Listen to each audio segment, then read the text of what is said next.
Hello everyone, I am the storyteller and I am here to help you today. I know you use this video to fall asleep, so before that, like the video and subscribe to the channel. Also, where are you from and what time are you watching?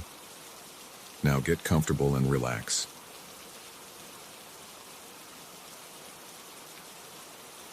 I woke up at 3:17 a.m. to the sound of furniture sliding across hardwood floors.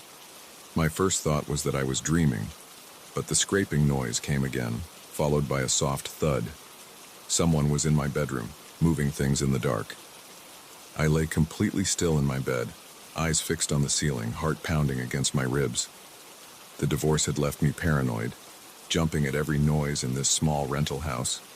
But this was different. This was real. Another scrape. The dresser was shifting position, but I couldn't see anyone moving it. The shadows in the corners of the room seemed darker than usual, almost solid. My breath caught in my throat as I watched a black mass slide across the wall like ink spreading through water. The house on Cedar Street wasn't my first choice. After Sarah got the main house in the settlement, I needed something cheap and quick. The rental agent mentioned previous tenants breaking their leases early, but I was desperate. Now 3 weeks in, I understood why no one stayed long. The first week, things would be slightly out of place when I got home from work. I blamed it on stress and poor memory.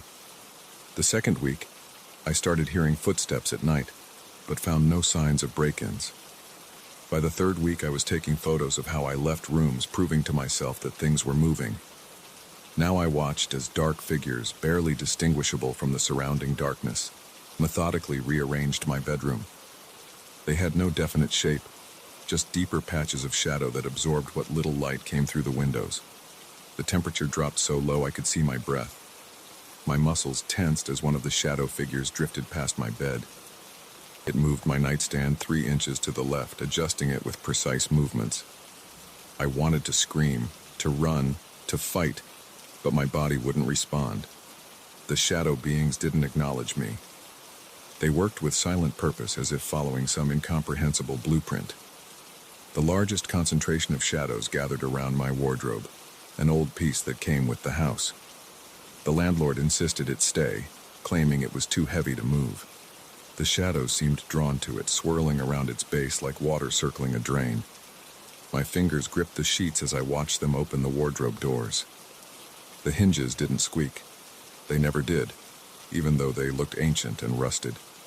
The shadows reached inside, their forms stretching and distorting as they manipulated something I couldn't see. Time lost meaning. I lay there for what felt like hours, watching them work. Eventually, the shadows retreated, seeping into the corners and under the furniture, until the room returned to its normal level of darkness. Only then did my paralysis break. I fumbled for my phone, hands shaking so badly I dropped it twice. The screen showed 4:43 a.m. I turned on every light in the house and sat in the kitchen, downing coffee until sunrise, trying to convince myself it had been a nightmare. But when I returned to my bedroom, everything had shifted. The dresser was 2 feet closer to the door. The nightstand had moved. Even my bed had rotated slightly. I threw open the wardrobe doors and my stomach dropped. The inside walls were covered in deep scratches, crossing and overlapping in chaotic patterns. They weren't fresh. The wood had darkened around the marks with age. I ran my fingers over them, feeling the rough edges. No tool I owned could make marks like these. They were too deep, too irregular, and some were in places impossible to reach without dismantling the wardrobe. I spent that day at work going through the motions, barely functional from lack of sleep. My co-workers noticed something was off, but I brushed away their concerns. How could I explain what I'd seen? I couldn't even explain it to myself. That evening, I did something I'd been avoiding since the divorce. I called Sarah. She answered on the 4th ring, her voice guarded. "What do you want, James?" "I need to ask you something weird," I said, pacing my living room. "When we were house hunting 2 years ago, do you remember looking at a place on Cedar Street?" The silence stretched so long I thought she'd hung up. "We never finished the walkthrough," she finally said. "You don't remember? We got to the master bedroom and you had a panic attack. Said something felt wrong. We left right after." I stopped pacing. I don't remember that. You were strange for days afterward. Kept talking about shadows moving when no one was casting them. Her voice softened slightly. Are you living there now? Yeah. My throat felt tight. Things are happening. I'm not crazy, Sarah. I'm seeing... Get out! She cut me off. I don't care if you have to break the lease. Just get out of that house. I hung up and sat on my couch, staring at the wardrobe visible through my bedroom doorway. The scratches inside suddenly seemed more sinister. What if they weren't made by something trying to get out, but by something trying to get in? I called the rental agent next. After some pressure, she admitted the house's history. No tenant had stayed longer than 2 months in the past 5 years. Most broke their leases within weeks, citing personal reasons. One family left all their furniture behind, only taking clothes and essential documents. I searched online for the house's history, going back decades. The original owner died in 1947, leaving it to his son. The son sold it 6 months later for well below market value. Since then, it had changed hands 37 times. The listing photos showed different furniture in every shot except for one constant: the wardrobe. That night I set up my phone to record the bedroom. I took 2 sleeping pills and crashed on the couch, leaving every light in the house blazing. I woke to darkness. Every bulb had burned out simultaneously. The recording showed 3 hours of normal footage, then static. When the image cleared, my bedroom furniture had rearranged itself, while the video was corrupted. The wardrobe doors stood open, darkness pooling impossibly deep inside. I called in sick to work and drove to the county records office. The clerk helped me trace the wardrobe's origins through property records and bills of sale. It predated the house by at least 50 years, first appearing in an estate sale after a local carpenter's death in 1893. The carpenter's journal was preserved in the Historical Society's archives. His final entry is described in a commissioned piece for a wealthy client, a wardrobe made from wood taken from an ancient tree struck by lightning. He wrote about strange phenomena while working on it: tools going missing, scratches appearing overnight, shadows moving against the light. The last entry was a warning. It wants to be filled. God help me, I can hear them scratching to get through. I drove home in a daze, my mind racing. The shadows weren't just moving furniture, they were searching for something. The wardrobe wasn't just a piece of furniture, it was a door. That night I decided to face it head on. I positioned a chair facing the wardrobe and waited, armed with only a flashlight. The shadows came at their usual time, seeping out of the corners like ink stains spreading. They ignored me again, going about their usual pattern of minute furniture adjustments. I forced myself to stand, legs shaking, and approach the wardrobe. The shadows swirled around me, cold spots brushing against my skin. I yanked open the wardrobe doors. The scratches had multiplied, forming patterns I hadn't noticed before. They weren't random. They were words in a language I didn't recognize, repeating over and over. The shadows poured into the wardrobe, and in their movement I finally understood. They weren't searching. They were measuring. Each furniture adjustment, each precise movement, they were calculating distances, angles, positions. The wardrobe wasn't just a door, it was a frame, and they were aligning everything in the room to focus on it, like a lens focusing light. I slammed the doors shut and backed away. The shadows retreated, but I felt their attention on me for the first time. They knew I knew. I spent the next day researching movers and storage facilities. I had to get rid of the wardrobe, break whatever pattern the shadows were creating. But when I called to schedule a pickup, the landlord's number was disconnected. The rental office had no record of my lease, despite the signed papers in my filing cabinet. That night, the shadows came earlier. They didn't bother with the furniture. They gathered around the wardrobe immediately, their forms more solid than ever. The doors swung open on their own, and the darkness inside wasn't the absence of light, it was something alive reaching out. I ran. I didn't bother packing, didn't stop to grab anything. I got in my car and drove until sunrise, checking the rearview mirror for shadows that weren't there. When I finally got the courage to return a week later with police, the house was empty. Not just of my belongings. Everything was gone, including the wardrobe. The rental agent claimed the house had been vacant for months. My lease paperwork had turned to blank pages. Sometimes I drive past the house at night. New tenants move in every few months. Through their windows, I can see the wardrobe, waiting in their bedroom. The shadows are still measuring, still calculating, still preparing for something. I wonder how many other houses have these shadows. How many other rooms are being subtly adjusted day by day, creating a pattern too large for us to see? And what happens when they finally get everything in the right position? I live in a studio apartment now. No bedroom, no wardrobe, nowhere for shadows to gather. But sometimes late at night I catch movement in the corners of my vision, and I swear the furniture isn't quite where I left it. Yesterday, I found a scratch on my closet wall. Deep, irregular, impossible to make with any tool I own. I'm moving out tomorrow. Some doors aren't meant to be opened and some patterns are better left uncompleted, but I know they'll find me eventually. The shadows are patient, and they have all the time in the world to get their measurements right.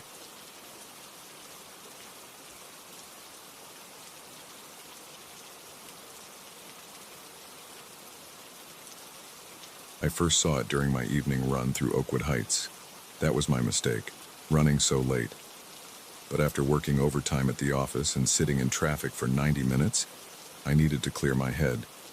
The October air was cold enough to burn my lungs, and the streetlights cast long shadows between the cookie-cutter houses of our suburb. Back then, I still thought shadows were the worst things lurking in our neighborhood. My breath came out in white puffs as I jogged past the Murphy's house at 9:47 p.m. I remember checking my watch because I'd promised Sarah I'd be home by 10. We had been fighting about my late-night runs. "It's not safe," she'd say. "You'll get mugged or hit by a car." I always laughed it off.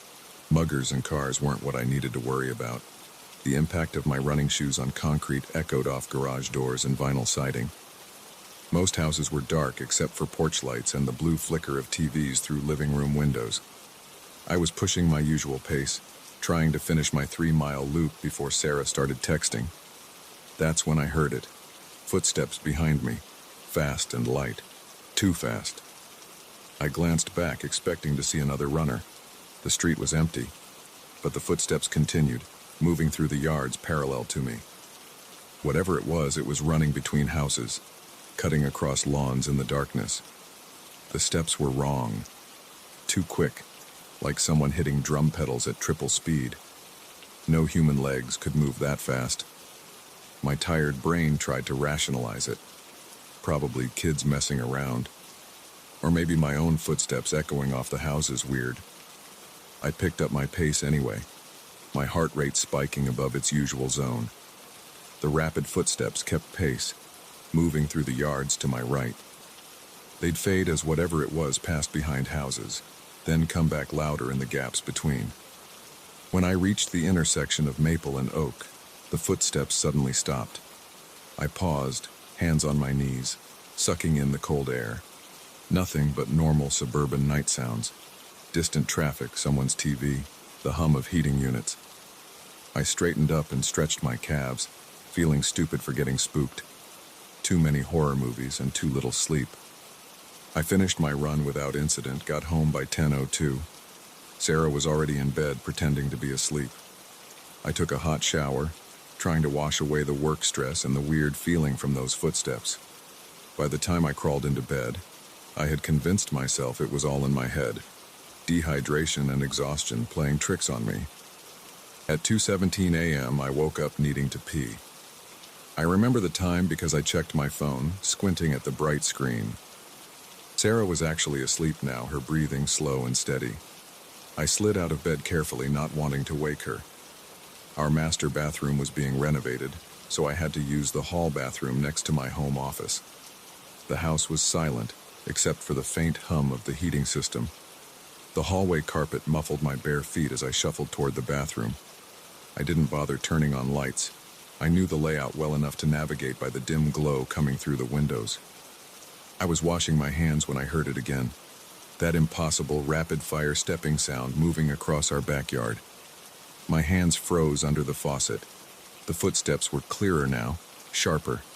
They crossed the yard in less than a second, then stopped at the back of the house. right outside the bathroom window. The window was covered by cheap plastic blinds that came with the house. They glowed faintly from the neighbor's security light. As I stood there, dripping water onto the counter, a shadow passed across the blinds. Not a normal shadow. It moved too quickly, like a film running at double speed. Then the footsteps started again, circling the house. 20 steps in the time it should take for 2 or 3. My body switched to autopilot. I turned off the faucet slowly, trying not to make any noise. My wet hand shook as I reached for the bathroom door handle. The footsteps completed their circuit of the house and returned to the bathroom window. The shadow passed over the blinds again, longer this time. Like whatever was out there had stopped to look in. I eased the bathroom door open, wincing at the faint creak of hinges. The footsteps instantly shifted to the side of the house, moving toward the front. I padded down the hallway as quietly as I could, heading for the master bedroom. Behind me, the steps reached the front yard. A sharp tap on the living room window made me freeze. Then another, and another. Something was knocking on the glass with rapid mechanical precision. Tap, tap, tap, tap, tap, like a woodpecker on cocaine. I forced myself to turn around. Through the archway separating the hallway from the living room, I could see our front windows. The blinds were open, showing the dark street beyond. As I watched, a figure sprinted past. It moved so fast it was just a dark blur. But its proportions were wrong. Too tall, too thin. Its arms and legs pumped at an impossible rate. The tapping stopped. The thing ran back the other way, somehow even faster. It left after images in my vision, like when you wave a sparkler too quickly. My ears started ringing, either from fear or from some subsonic frequency the creature's movement generated. I backpedaled toward the bedroom. The thing kept running back and forth in front of our house, each pass faster than the last. The air took on a static charge. My arm hair stood up. The ringing in my ears built to a painful pitch. Just before I reached the bedroom door, the creature stopped directly in front of our living room window. Even with its unnatural speed, it halted instantly, no deceleration. One moment a blur, the next perfectly still. Every muscle in my body locked up. It stood at least 8 feet tall. Its limbs were too long, jointed in too many places. Its skin was pale gray and seemed to ripple, like heat waves off hot pavement. But its face. I still have nightmares about its face. It didn't have one. Just smooth, blank flesh where features should be. Yet I felt it looking at me, studying me. My hand found the bedroom doorknob behind me. The creature's head tilted at an angle that would snap a human neck. Then it smiled. Its blank face split open horizontally, revealing rows of needle teeth that wrapped all the way around its head. I threw myself through the bedroom door and slammed it shut. Sarah sat up in bed, startled awake. "What's wrong?" she asked. Before I could answer, the rapid footsteps started again. They circled the house at blinding speed, tapping every window as they passed. Sarah's eyes went wide as the taps reached our bedroom window. The blinds clattered against the glass. "Under the bed," I whispered. "Now." Sarah didn't argue. We squeezed underneath just as the tapping stopped. The bedroom window rattled in its frame. Something pressed against the glass, blocking the faint light from outside. I could hear a sound like sandpaper on wood, the creature's skin moving against our house's siding. Sarah gripped my arm so hard it hurt. I put my other hand over her mouth, afraid she might scream. We lay there in the dark, hardly breathing, as the thing outside tried to find a way in. Minutes passed like hours. The pressure on the window increased. The glass creaked. I remembered reading somewhere that standard residential windows can withstand about 37 pounds per square inch of pressure. The glass bowed inward as the creature pushed harder. Just when I thought the window would shatter, the pressure disappeared. The rapid footsteps resumed, moving away from our house. They crossed the street, cut through the neighbors' yards, and faded into the distance. But we stayed under the bed until dawn, afraid to move. When sunlight finally filled the room, we crawled out. The window was intact, but the frame was warped. Deep scratches marked the exterior siding. Sarah called in sick to work. I did too. We spent the day installing security cameras and motion lights around the house. I bought new deadbolts for all the doors. Sarah ordered blackout curtains for every window. That was 3 days ago. We haven't seen the creature since, but we know it's still out there. Every night we hear stories on the neighborhood Facebook group about strange noises, blurry figures on security cameras, and impossible footsteps. Some people blame teenagers or pranksters. Others think it's a mountain lion or coyote. They don't want to admit what's really stalking our streets. I haven't gone running since that night. I work from home now, using COVID as an excuse. Sarah sleeps in the guest room. She says my nightmares keep her awake. But it's not the nightmares that bother her. It's the tapping on the windows that starts every night at 2:17 a.m. And the way I sometimes catch her staring at nothing, head tilted at an impossible angle, lips stretched too wide.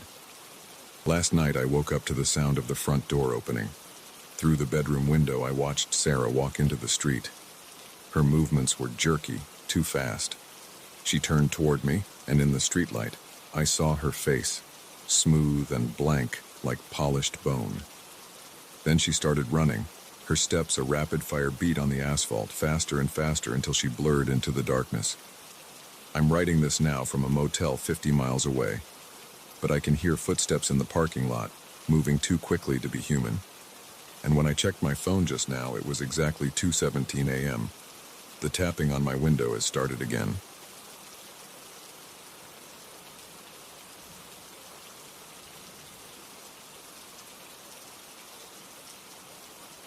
The banging noise above my head wasn't there when I first moved in. I know because I checked every room twice before signing the lease. The rent was too good to pass up, even with all the repairs the place needed. Now at 2 a.m., lying in my bed, I hear footsteps dragging across the ceiling and my throat goes dry. There's someone up there. Or something. I moved in just 12 hours ago. The house sat empty for 8 months before I found it. A 2-story Victorian that needed work but would save me $800 a month in rent. My savings were almost gone after the divorce, and I couldn't keep paying Boston prices. When I saw this place an hour outside the city, I jumped on it. The realtor warned me about the repairs, the creaky floors, the outdated wiring, the draft from the old windows. But she never mentioned anything about the attic. The footsteps stopped directly above my bed. My heart pounds against my ribs. A bead of sweat rolls down my neck despite the January cold seeping through the walls. I hold my breath and listen. Nothing. Just as I start to convince myself I imagined it, a long scraping sound drags across the ceiling like furniture being moved. Or claws. My hands shake as I reach for my phone on the nightstand. The screen lights up. 2:17 a.m. I shouldn't investigate. Every horror movie I've ever seen screams at me to get out of the house. But I just spent my last dollars on the security deposit and first month's rent. I can't leave. I need to know what's up there. I swing my legs over the bed, and my feet hit the cold hardwood floor. The old boards creak under my weight. I grab my phone and turn on the flashlight. The beam catches dust particles floating in the air. I'm still wearing my jeans and sweater from moving boxes all day. I'd been too exhausted to change before passing out. The footsteps start again, moving toward the hallway. I follow the sound, stepping as quietly as I can. The floorboards protest with every movement. My phone light sweeps across the walls, casting long shadows from the empty picture hooks left by the previous owners. The footsteps lead me to the end of the upstairs hallway. That's when I see it. A door. A narrow wooden door set into the ceiling that I somehow missed during both walkthroughs. It's not fully closed. A black gap about 2 inches wide shows where it hangs open. My hands turn clammy around my phone. I know I need to close that door, but my feet won't move. A soft thud comes from above, closer to the opening. Then another. Whatever's up there is coming toward the door. My heart hammers so hard I can barely breathe. I force myself forward, one step at a time. The door is just out of reach. I'll need something to stand on. I back away slowly, keeping my eyes on that black gap. In my peripheral vision, I spot a moving box labeled kitchen that I left in the hallway. I drag it under the door, trying to be quiet, but the cardboard scrapes against the floor like sandpaper. The footsteps above stop. I climb onto the box. It shifts under my weight, threatening to collapse. The door is right above me now. Dust and cold air drift down from the opening. I reach up with my free hand, fingers trembling. Just as I touch the rough wood, something on the other side grabs the door and pulls. I stumble back, nearly falling off the box. The door creaks open another inch. My phone light catches something pale moving in the darkness beyond. A hand. Long fingers curled around the edge of the door. The skin is gray and wrinkled, like something that's been underwater too long. I jump down from the box and run. Behind me, the door squeals on its hinges, opening wider. My feet tangle and I slam into the wall, bouncing off and barely keeping my balance. I sprint down the stairs, taking them 3 at a time. A loud thud echoes from above, something heavy hitting the floor. Then footsteps, fast and getting closer. I reach the front door and grab the handle. It won't turn. I jiggle it harder, panic rising in my throat. The deadbolt. I forgot about the deadbolt. My keys are in my jacket, hanging by the door. I fumble in the pocket, dropping them twice before I get them in my shaking hands. Above me, the footsteps reach the top of the stairs. The key won't go in. I can't tell which one it is in the dark. My phone slips from my sweaty grip and clatters to the floor, the light spinning crazily across the walls. I hear whatever it is starting down the stairs, each step slow and deliberate. I grab my phone and turn the beam toward my keys. House key, car key, office key. Another house key from my old place. Which one? The footsteps are halfway down. I try a key. Wrong one. Another won't fit. The third key slides in. I twist it hard enough to snap it, but the lock turns. I yank the door open and run outside into the snow. My feet punch through the icy crust as I sprint toward my car, not looking back. The car chirps as I hit the unlock button. I throw myself inside, slam the door, and lock it. My hands shake so badly I drop the keys trying to start the car. I lean down to grab them from the floor mat, and when I sit up, I check the rearview mirror. The front door of the house stands wide open, spilling yellow light onto the snow. A figure stands in the doorway. Even from here, I can see it's too tall, too thin to be human. It raises one gray hand and waves at me. I jam the key in the ignition and turn it. The engine coughs once, twice, then roars to life. I throw the car in reverse and stomp the gas. The tires spin on the ice before catching. As I back down the driveway, the figure steps out onto the porch. In my headlights, I see its face, or where a face should be. Just smooth gray skin stretched over a skull with dark pits where the eyes should be.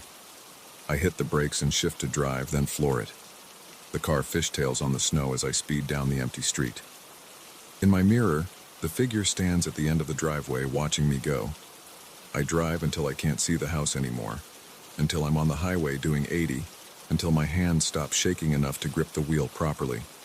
I end up at a 24-hour diner just off the highway, nursing a coffee that's more bourbon than coffee, thanks to the flask in my glove compartment. The waitress gives me concerned looks but doesn't ask questions.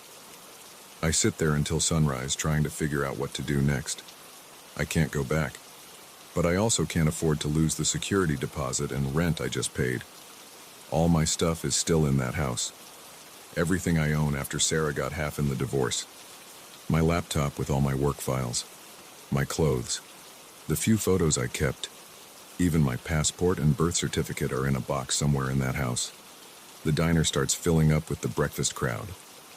I order more coffee, hold the bourbon this time. I need to think clearly. Maybe it wasn't real. Maybe the stress of the move, combined with exhaustion and the old house settling, made me imagine things. Houses make weird noises. Everyone knows that. But I know what I saw. That hand, that face, the way it waved at me like it was greeting an old friend, like it had been waiting for me. The sun is fully up now, bright winter light reflecting off the snow outside. I pay my bill and sit in my car staring at my phone. I should call the police. But what would I tell them? That I ran away from my new house because something came out of the attic? They'll think I'm crazy or drunk or both.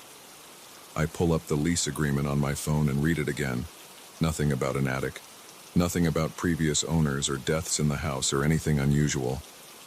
I Google the address but find only old real estate listings. The house was built in 1887, renovated in 1956, last sold 8 months ago. No news articles, no ghost stories, nothing to explain what I saw. My phone buzzes, a text from my boss asking why I'm not online for the morning meeting. I forgot it was Monday. I text back that I'm having internet installation issues at the new place. He replies with a thumbs up. At least I can work from anywhere with my phone, but I need my laptop. I need my things. I need to go back. I wait until noon when the sun is highest. Everything seems less scary in daylight. I stop at a hardware store and buy a flashlight better than my phone light, and a crowbar, just in case. The clerk raises his eyebrows but rings me up without comment. The house looks different in daylight. Smaller, less threatening. Just an old Victorian that needs a new paint job and some roof repairs. My boxes are still visible through the windows stacked in the living room. The front door is closed. Snow covers the porch steps with no footprints except mine from last night leading away from the house. I sit in my car for 20 minutes, gripping the crowbar until my knuckles turn white. No movement inside, no sounds, just an empty house on a quiet street. Finally, I force myself to get out. The snow crunches under my boots as I approach the porch. Each step feels like walking through concrete. The key turns smoothly in the lock. The door opens with a familiar creak. Everything is exactly as I left it. Boxes stacked against walls, my jacket still hanging by the door, yesterday's coffee mug on the kitchen counter. The house is cold. I forgot to set up the thermostat yesterday. I leave the front door open, letting in light and cold air. Better than being trapped again.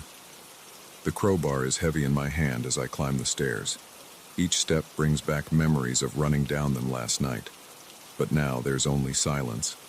At the top, I pause and listen. Nothing.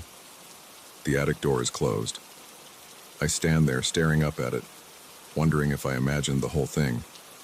It's just a normal attic door, painted white like the ceiling, with a small brass handle. No scratches, no signs of being forced open. Nothing to suggest what happened last night was real. I need to check. I need to know.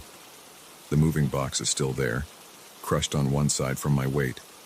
I set my flashlight and crowbar on the floor and drag over a sturdier box filled with books. It's more stable when I climb up. The brass handle is cold against my palm. I take a deep breath and pull. The door swings down smoothly, bringing with it a folded wooden ladder. Dust falls in my face, making me cough. The flashlight beam shows rough wooden floorboards above, covered in dust except for a clear path of footprints leading away from the opening. My heart pounds as I unfold the ladder. It creaks but holds my weight. At the top, I pause with just my head and shoulders in the attic. The space smells musty and cold. My flashlight reveals bare rafters, pink insulation, and stacks of old cardboard boxes pushed against the walls. The footprints lead to the far corner, where something large is covered by a sheet. I shouldn't go up there. Every instinct screams at me to close the door and run. But I need to know. I climb the rest of the way into the attic, keeping my flashlight trained on that covered shape. The floorboards creak with each step. Dust swirls in the beam of light. The footprints end at the sheet. Whatever made them is gone, but they're there. Long, narrow prints too big to be human. I grip the edge of the sheet, count to 3, and pull. It's a mirror. A tall, antique floor mirror in a tarnished gold frame. My reflection looks pale and scared in the dusty glass. Behind me, the attic stretches into darkness. I turn around, sweeping the flashlight beam across the space. Empty. Just boxes and dust and shadows. When I look back at the mirror, there's someone standing behind me. I spin around. Nothing there. But in the mirror, a tall figure stands just over my shoulder. Gray skin, empty eye sockets, long fingers reaching for my neck. I run. My feet tangle in the sheet and I fall hard. The flashlight flies from my hand, beam spinning across the ceiling. I scramble up and sprint for the door, not looking back. Behind me, footsteps follow. I dive for the ladder, missing the first step. My shin slams against a rung as I half climb, half fall down. Something grabs my ankle. Cold fingers wrap around my boot. I kick hard and feel the grip break. I hit the hallway floor and roll, pain shooting through my shoulder. Above me, gray hands grip the edges of the opening. A face peers down, that horrible smooth face with its black empty eyes. I grab the crowbar and swing it at the ladder. The metal connects with wood, sending shockwaves up my arms. The ladder splinters. I hit it again and again until it breaks away from the door. The thing disappears into the darkness as the ladder crashes down. I slam the attic door shut. It hits the frame with a bang that echoes through the house. I lie there on the floor, gasping for breath, waiting for those hands to reach through the wood. But nothing happens. The house is silent except for my ragged breathing. My shoulder throbs where I hit the floor. My shin is bleeding through my jeans where it hit the ladder. The crowbar feels too heavy to lift. But I'm alive. I'm alive and it's still up there. I should leave. Pack what I can carry and get out. But as I sit up, wincing at the pain, I see the mirror in my mind. The way that thing stood behind me, reaching, waiting. And I know it's not just this house. That mirror was here first. The thing in the attic came with it. And now, it's seen me. I go downstairs and find my toolbox in the kitchen. My hands are steadier now as I carry it back up, along with the crowbar. It takes an hour to screw the attic door shut, drilling through the frame into the door itself. I use every screw I have, placing them 2 inches apart all the way around. By the time I finish, the door looks like it's studded with metal. Above me, something drags across the floor. The footsteps pace back and forth, but the door holds. I spend the rest of the day unpacking, trying to ignore the sounds from above. By sunset, most of my boxes are empty. The house looks almost normal, like any other place still being moved into. But I keep the crowbar close, and I don't look in any mirrors. Night falls. The footsteps get louder after dark. They follow me from room to room, tracking my movements through the ceiling. Sometimes I hear scratching, like it's trying to dig through the floor. I turn up the TV to drown it out, but I can still feel it up there, watching, waiting. I don't sleep that first night, or the next. On the third day, I cover every mirror in the house with sheets. The footsteps get quieter after that, but they don't stop. They never stop.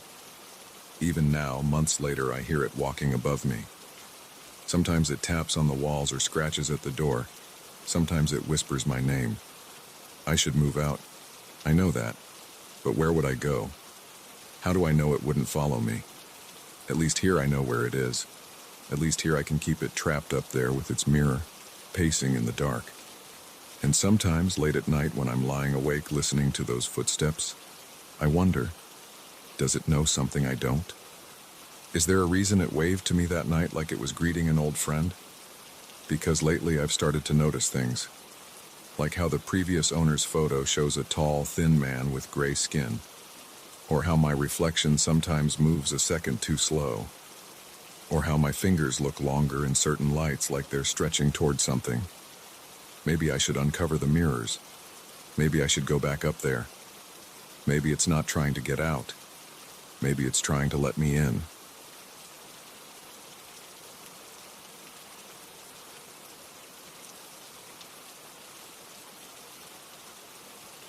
I shouldn't have gone hiking that day. The weather report showed a 60% chance of rain, and dark clouds had been gathering since morning. But after 3 weeks of overtime at the office, I needed to clear my head. The Oakwood Trail was only a 40-minute drive from my apartment in Portland, and I knew it well enough. Or at least I thought I did. I parked my Subaru at the trailhead around 2 p.m. The parking lot was empty, except for a rusty pickup truck at the far end. Nothing unusual about that. It was a Tuesday, and this wasn't exactly a tourist hotspot. I grabbed my day pack, locked the car, and headed out. The first mile went smoothly. The air felt heavy and damp, but no rain yet. Pine needles crunched under my boots. A few birds called overhead. The familiar burning in my calves felt good after too many days sitting at a desk. I checked my phone. No signal, as expected. The trail curved uphill through a dense stretch of Douglas firs. That's when I first heard it. A voice, faint but clear enough to make me stop walking. It came from somewhere ahead on the trail. "Help me." The words were flat, emotionless, almost mechanical. I stood still, listening. Maybe I'd misheard. "Help me." There it was again. Same tone, same inflection. My shoulders tensed. Something felt wrong about that voice, but I couldn't place why. "Hello?" I called out. "Is someone there?" No response except another "help me" in that same dead tone. I should have turned back.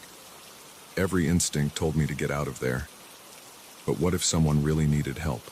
What if they were hurt or having a medical emergency?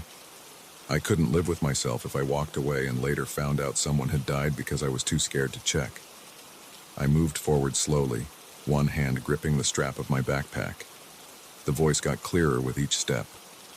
It repeated the same two words every few seconds, like a recording on a loop. Then I saw him. A man sat on a fallen log beside the trail about 30 feet ahead. He wore what looked like hiking clothes, but they were filthy and torn. His hair was matted with dirt or mud. His head hung down, face hidden. "Hey there," I said, trying to keep my voice steady. "Are you okay?" The man's head snapped up. His face was pale, almost gray. His eyes looked wrong somehow, too wide, too fixed. His lips moved, forming the words, "Help me," but the voice came a split second after the movement, like a badly dubbed movie. My whole body went cold. The hair on my arms stood up. Something was very, very wrong here. The man's head tilted at an impossible angle, nearly touching his shoulder. His mouth kept moving, but now multiple voices spoke at once, some high, some low, some barely human sounding at all. "Help me, help me, help me, help me." I stumbled backward. My heel caught on a root and I nearly fell. The man, or whatever it was, stood up. The movement was too smooth, like he was being pulled by strings. His joints bent in ways they shouldn't. I turned and ran. Branches whipped at my face. I could hear something moving through the trees parallel to the trail. Fast, too fast to be human. The voices continued, coming from multiple directions now, overlapping and distorting. My lungs burned. Sweat ran down my back despite the cold air. I didn't dare look behind me. The sound of pursuit grew closer. Something brushed against my sleeve. A hand? A branch? I ran faster. The parking lot appeared ahead. I fumbled for my keys, almost dropping them. The thing in the woods screamed. A sound like metal grinding on metal mixed with something that might have been laughter. I reached my car and yanked the door open, throwing myself inside. My hands shook so badly I could barely get the key in the ignition. The engine roared to life. I slammed the car into reverse and hit the gas. In my rearview mirror, I saw movement at the tree line. The figure stood there, clothes now in shreds, body twisted at impossible angles. It raised one arm in a jerky motion, like a broken puppet. As I accelerated onto the main road, I heard one final, "Help me," echo inside my head. I didn't stop driving until I reached the city limits. My hands were white-knuckled on the steering wheel. My shirt was soaked with sweat. When I finally pulled into my apartment complex, I sat in the car for a long time, trying to make sense of what had happened. I called the local police and park rangers. They searched the area but found nothing. No evidence anyone had been there. No unusual tracks. Not even the rusty pickup truck I'd seen. The ranger I spoke to said they'd had no reports of missing hikers or strange encounters. That was 3 months ago. I haven't been hiking since. Sometimes when I'm alone at night, I hear that voice again. That flat, mechanical "help me" that doesn't quite sync with reality. I've started taking different routes to work to avoid driving past any wooded areas. Last week, I saw a news report about 2 hikers who went missing on Oakwood Trail. The only clue was their abandoned car in the parking lot, a rusty pickup truck. The search teams found no trace of the hikers themselves. I know what happened to them. But who would believe me? How do you explain something like that to the police or search and rescue? They'd think I was crazy. Maybe I am crazy. Maybe that would be better than the alternative, that something is out there in those woods, something that wears human shapes but isn't human at all.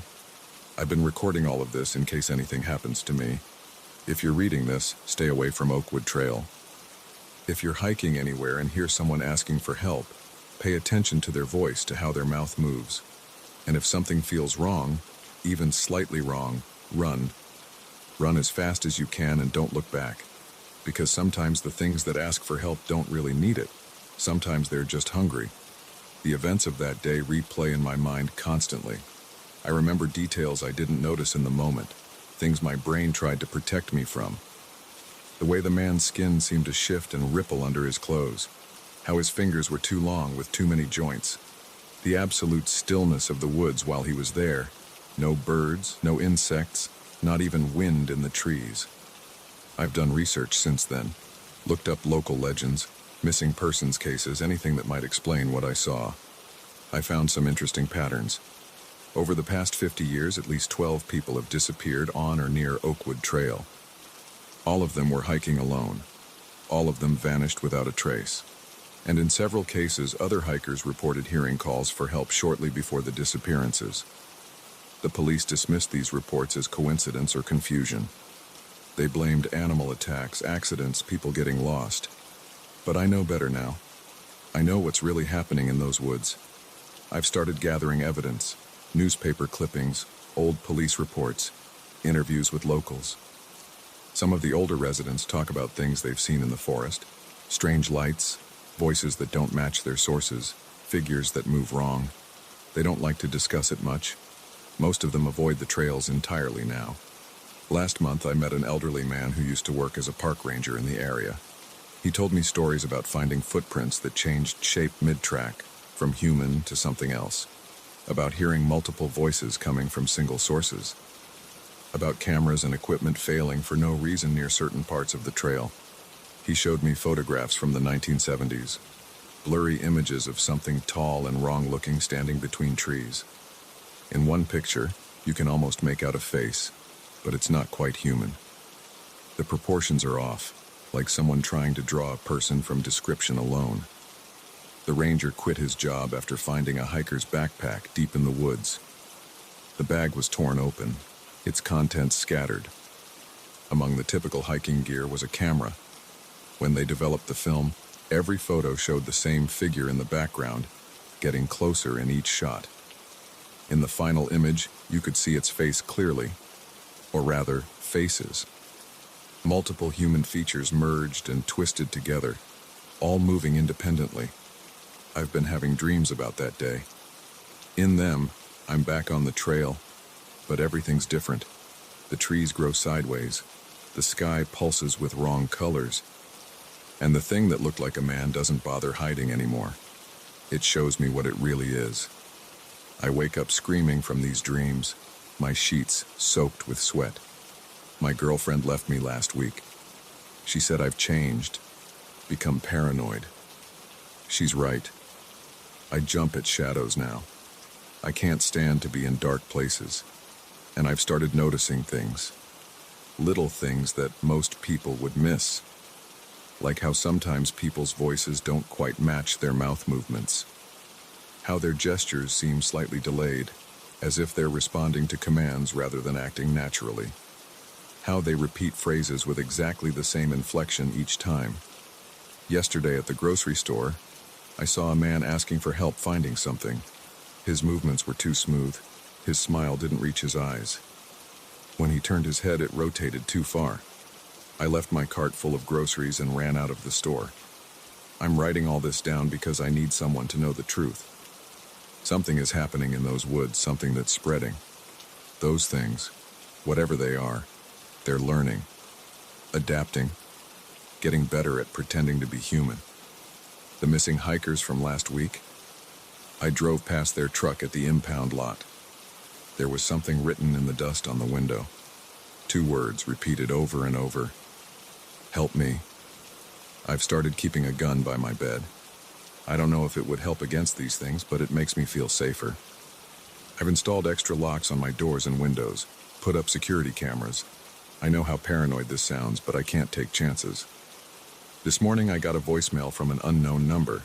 It was my own voice, asking for help. The same two words, repeated in that flat, mechanical tone. When I tried to call the number back, it was disconnected. I'm going back to Oakwood Trail tomorrow. I know it's stupid and dangerous, but I need answers. I need to understand what these things are and what they want. I'm bringing cameras, recording equipment, everything I can think of to document what I find. If you're reading this and I haven't come back, don't come looking for me. Don't trust anyone asking for help on those trails. And if you hear my voice out there, remember, it's not really me anymore. I've left copies of all my research with my lawyer. Maybe someone will make sense of it someday. Maybe they'll find a way to stop these things before they spread further. One last thing. If you ever hear someone asking for help, watch their mouth as they speak.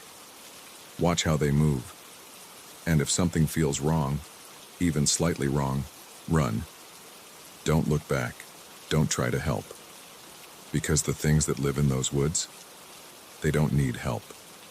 They just need you to think they do. End of recording.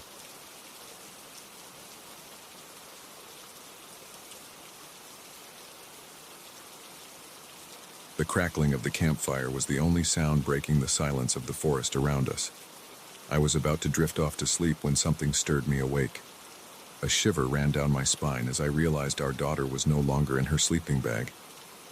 "Sarah," I whispered, not wanting to wake my wife just yet. No response. I unzipped the tent and peered out into the darkness. The moonlight cast eerie shadows among the trees, but there was no sign of our little girl. "Honey, wake up." I gently shook my wife. Sarah's not in her sleeping bag. Emily bolted upright, her eyes wide with fear. "What? Where is she?" We scrambled out of the tent, flashlights in hand, calling Sarah's name. The beam of light danced across the campsite, illuminating our picnic table, the smoldering fire pit, and the surrounding trees. But no Sarah. "She must have wandered off," I said, trying to keep my voice steady. "Let's split up and search the area. She couldn't have gone far." Emily nodded, her face pale in the moonlight. We agreed to meet back at the campsite in 15 minutes, no matter what. As I ventured into the woods, my heart pounded in my chest. The forest, which had seemed so peaceful during the day, now felt menacing. "Sarah," I called out, my voice echoing through the trees. "Sarah, where are you?" The only response was the rustling of leaves in the gentle night breeze.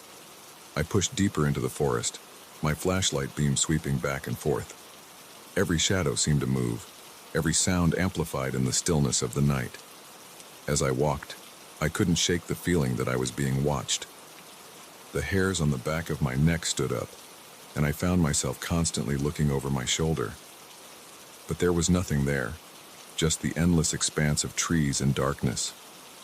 The agreed-upon 15 minutes felt like an eternity, but I forced myself to turn back towards the campsite. My stomach churned with worry. What if Emily hadn't found her either? As I approached our camp, I saw Emily's flashlight beam. My heart sank when I realized she was alone. "Any sign of her?" I asked, already knowing the answer. Emily shook her head, tears streaming down her face. "Nothing. It's like she vanished into thin air." We stood there for a moment, the weight of the situation crushing down on us. Our little girl was out there somewhere, alone in the dark forest. The thought was almost too much to bear. "We need to call for help," Emily said, her voice shaking. "The rangers, the police, anyone." I nodded, reaching for my phone. No signal. Of course. We were miles from the nearest town, deep in the heart of the wilderness. We were on our own. "Okay," I said, taking a deep breath. "We'll have to go to the ranger station ourselves. It's about 5 miles down the trail. We can't both go, though.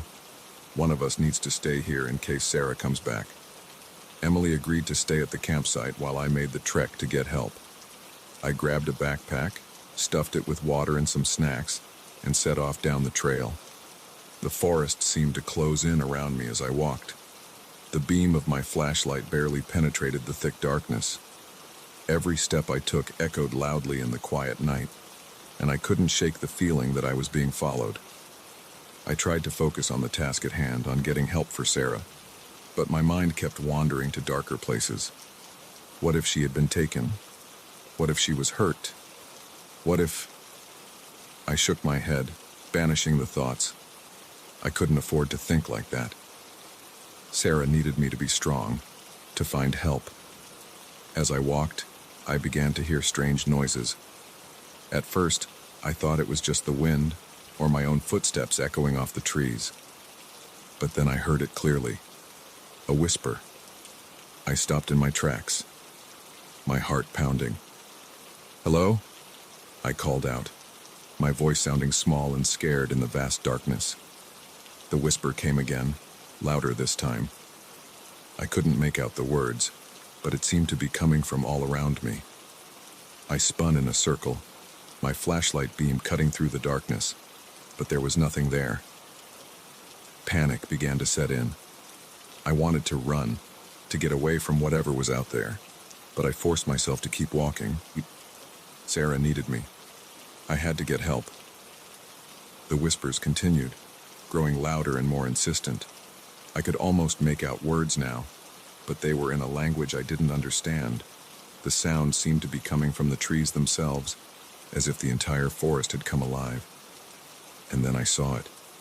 A shadow, darker than the night around it, moving between the trees. I froze, my flashlight beam fixed on the spot where I'd seen the movement.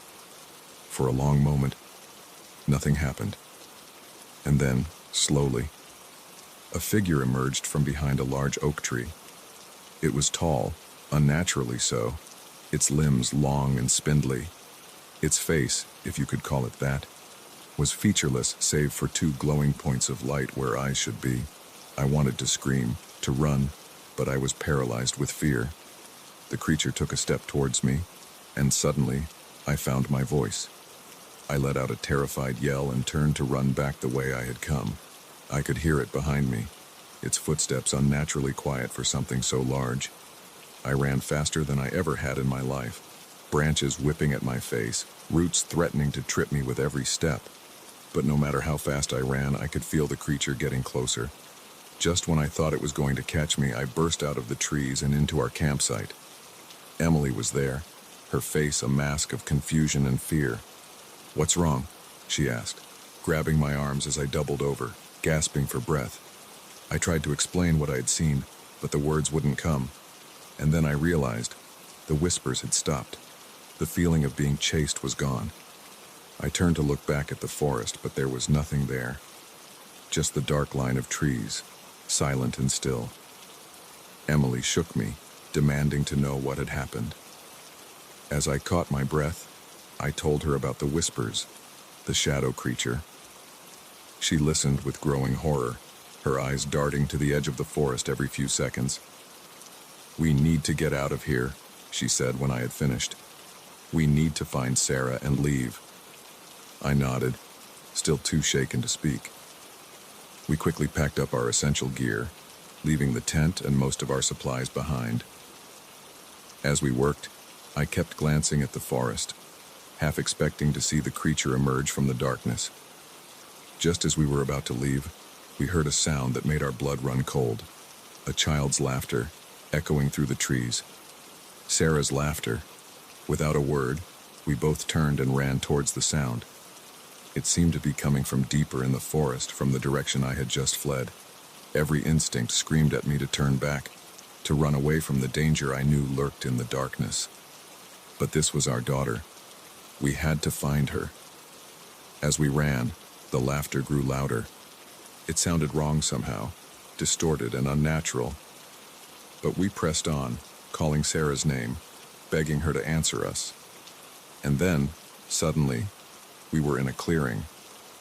The moonlight seemed brighter here, illuminating a scene that made my heart stop. Sarah was there, standing in the center of the clearing. But she wasn't alone. Surrounding her were figures like the one I had seen earlier. Tall, shadowy creatures with glowing eyes. They stood in a circle around our daughter, their long arms reaching towards her.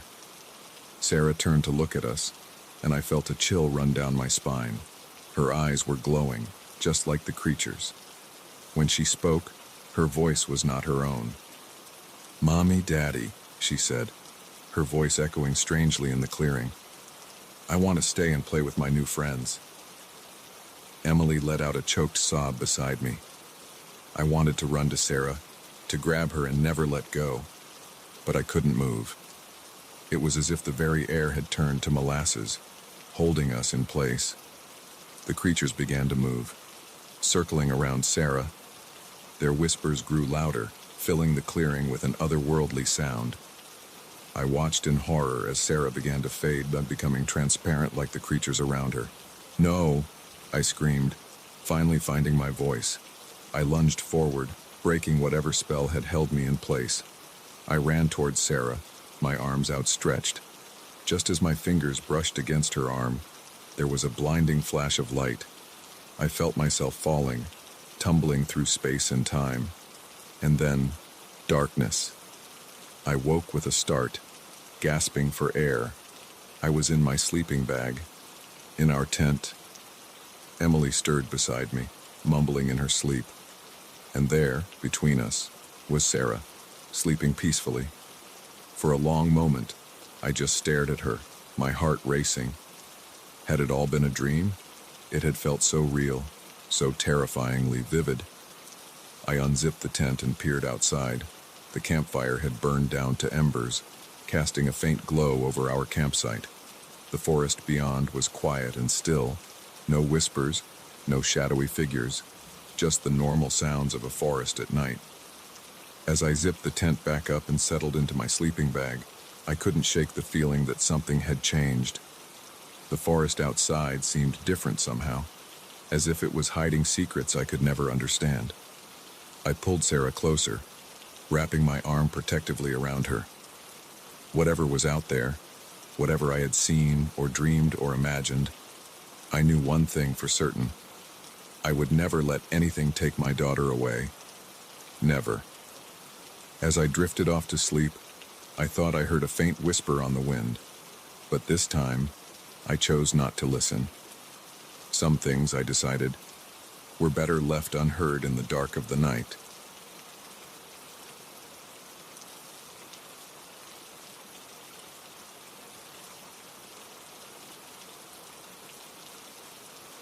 The fluorescent lights flickered ominously as I made my way down the empty corridor of the psychiatric ward.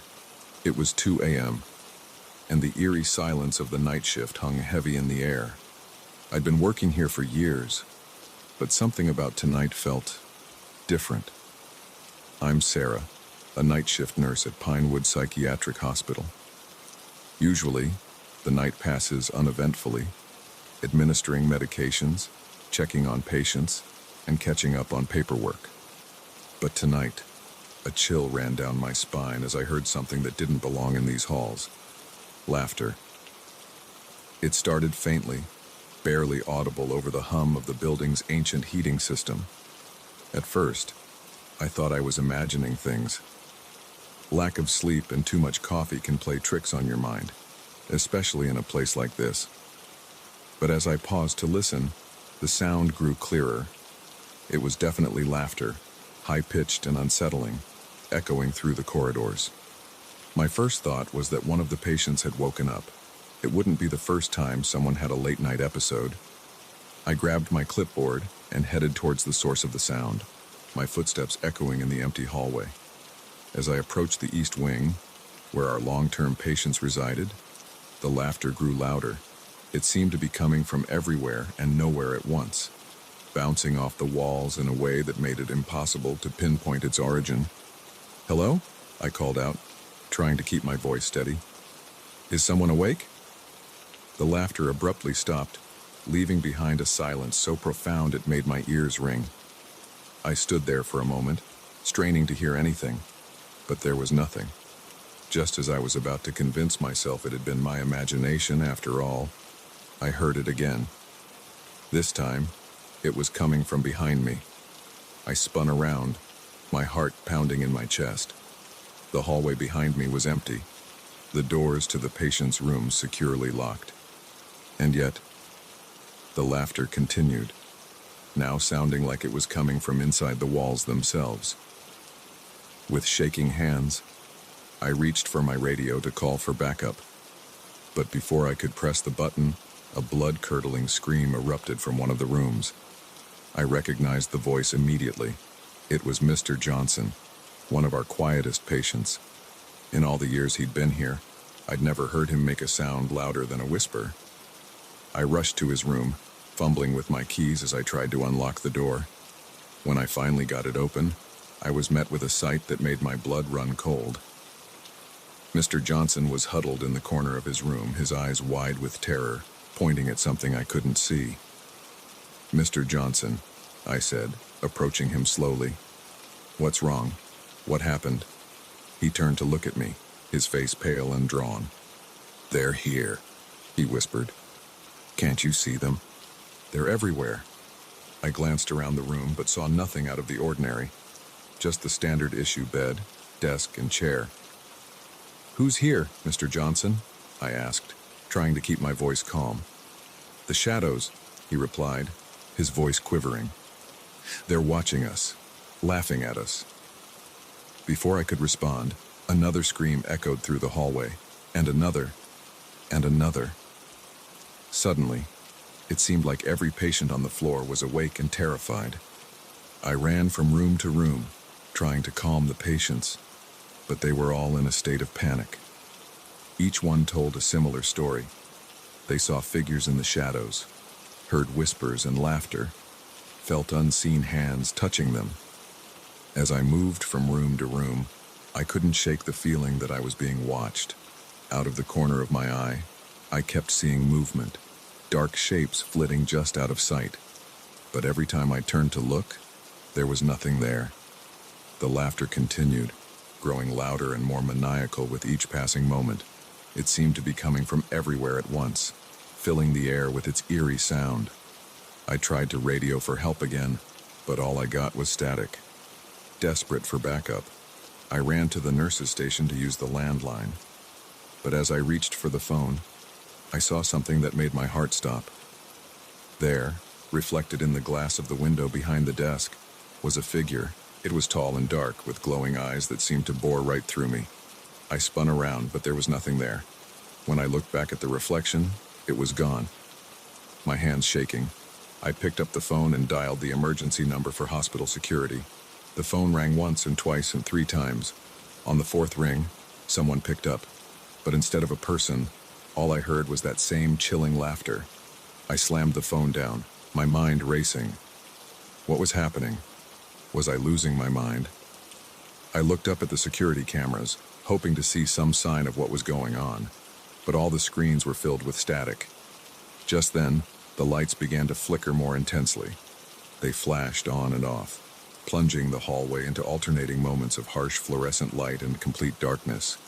In those brief moments of darkness, I saw them, shadowy figures, moving through the hallways, their forms twisting and stretching in impossible ways. I ran back to the patients' rooms, determined to make sure they were safe, but as I approached Mr. Johnson's room, I saw something that made my blood run cold. The door was open, swinging gently on its hinges, and Mr. Johnson was gone, panic rising in my throat. I checked the other rooms. One by one, I found them empty. All the patients had vanished, leaving behind no trace of where they had gone or what had happened to them. The laughter was deafening now, drowning out even the sound of my own frantic breathing. I stumbled down the hallway, desperate to find a way out, to find help, to find anyone. As I rounded a corner, I came face to face with one of the shadow figures. It was tall, impossibly tall, its form seeming to stretch up to the ceiling. It had no discernible features, just a swirling mass of darkness, but somehow, I knew it was looking right at me. I turned to run, but found my path blocked by more of the figures. They were everywhere, closing in on me from all sides. The laughter reached a fever pitch, so loud it felt like my head would explode. And then, just as suddenly as it had begun, everything stopped. The laughter cut off abruptly, the lights stabilized, and the shadow figures vanished. I found myself standing alone in the middle of the hallway, my heart pounding in my chest. For a moment, I thought it was over, but then I heard footsteps approaching. I turned to see Dr. Ramirez, the head psychiatrist, walking towards me. Relief washed over me at the sight of another person. "Dr. Ramirez," I gasped. "Something's happened. The patients, they're all gone. And there were these figures." But as he got closer, I realized something was wrong. His movements were stiff, unnatural, and his eyes were glowing with the same eerie light I had seen in the reflection earlier. Now, Sarah," he said, his voice distorted and echoing strangely in the hallway. "There's nothing to worry about. Everything is under control." He reached out to touch my arm, and I recoiled in horror. His hand wasn't a hand at all, but a writhing mass of shadows. I turned and ran, my feet pounding against the linoleum floor. I could hear him behind me, his footsteps echoing in the empty hallway, but I didn't dare look back. I burst through the doors to the stairwell, taking the steps 2 at a time. My lungs burned and my legs ached, but fear pushed me forward. I had to get out, had to find help, had to do something. As I reached the ground floor, I heard the sound of voices, normal, human voices. I burst through the door into the lobby, nearly colliding with a group of people. "Help!" I gasped. "Please, you have to help me. The patients, the shadows." But as I looked at their faces, I realized they were staring at me with confusion and concern. Among them was Dr. Ramirez, the real Dr. Ramirez, looking perfectly normal and very worried. "Sarah," he said, stepping forward, "what's going on? We got an alert that there was some kind of disturbance up on the 3rd floor." I looked around, bewildered. The lobby was bustling with activity, nurses and orderlies going about their business as if nothing had happened. Sunlight was streaming through the windows. It was morning. But it was night, I stammered. And the patients, they were all gone. And there were these shadows. Dr. Ramirez gently took my arm, leading me to a nearby chair. "Sarah, you've been working too hard. Why don't you sit down and tell me exactly what happened?" As I recounted my experience, I could see the concern growing on Dr. Ramirez's face. When I finished, he sighed heavily. "Sarah," he said gently, "I think you might have experienced a very vivid hallucination. All the patients are accounted for, and the night shift reported nothing unusual. You've been under a lot of stress lately. I think it's time you took some time off." I wanted to argue, to insist that what I had experienced was real. But as I looked around at the normal, everyday bustle of the hospital, doubt began to creep in. Had it all been in my head? As Dr. Ramirez led me to his office to discuss my episode, I couldn't shake the feeling that something was still off. And just for a moment, as we passed a darkened room, I thought I heard the faintest echo of laughter.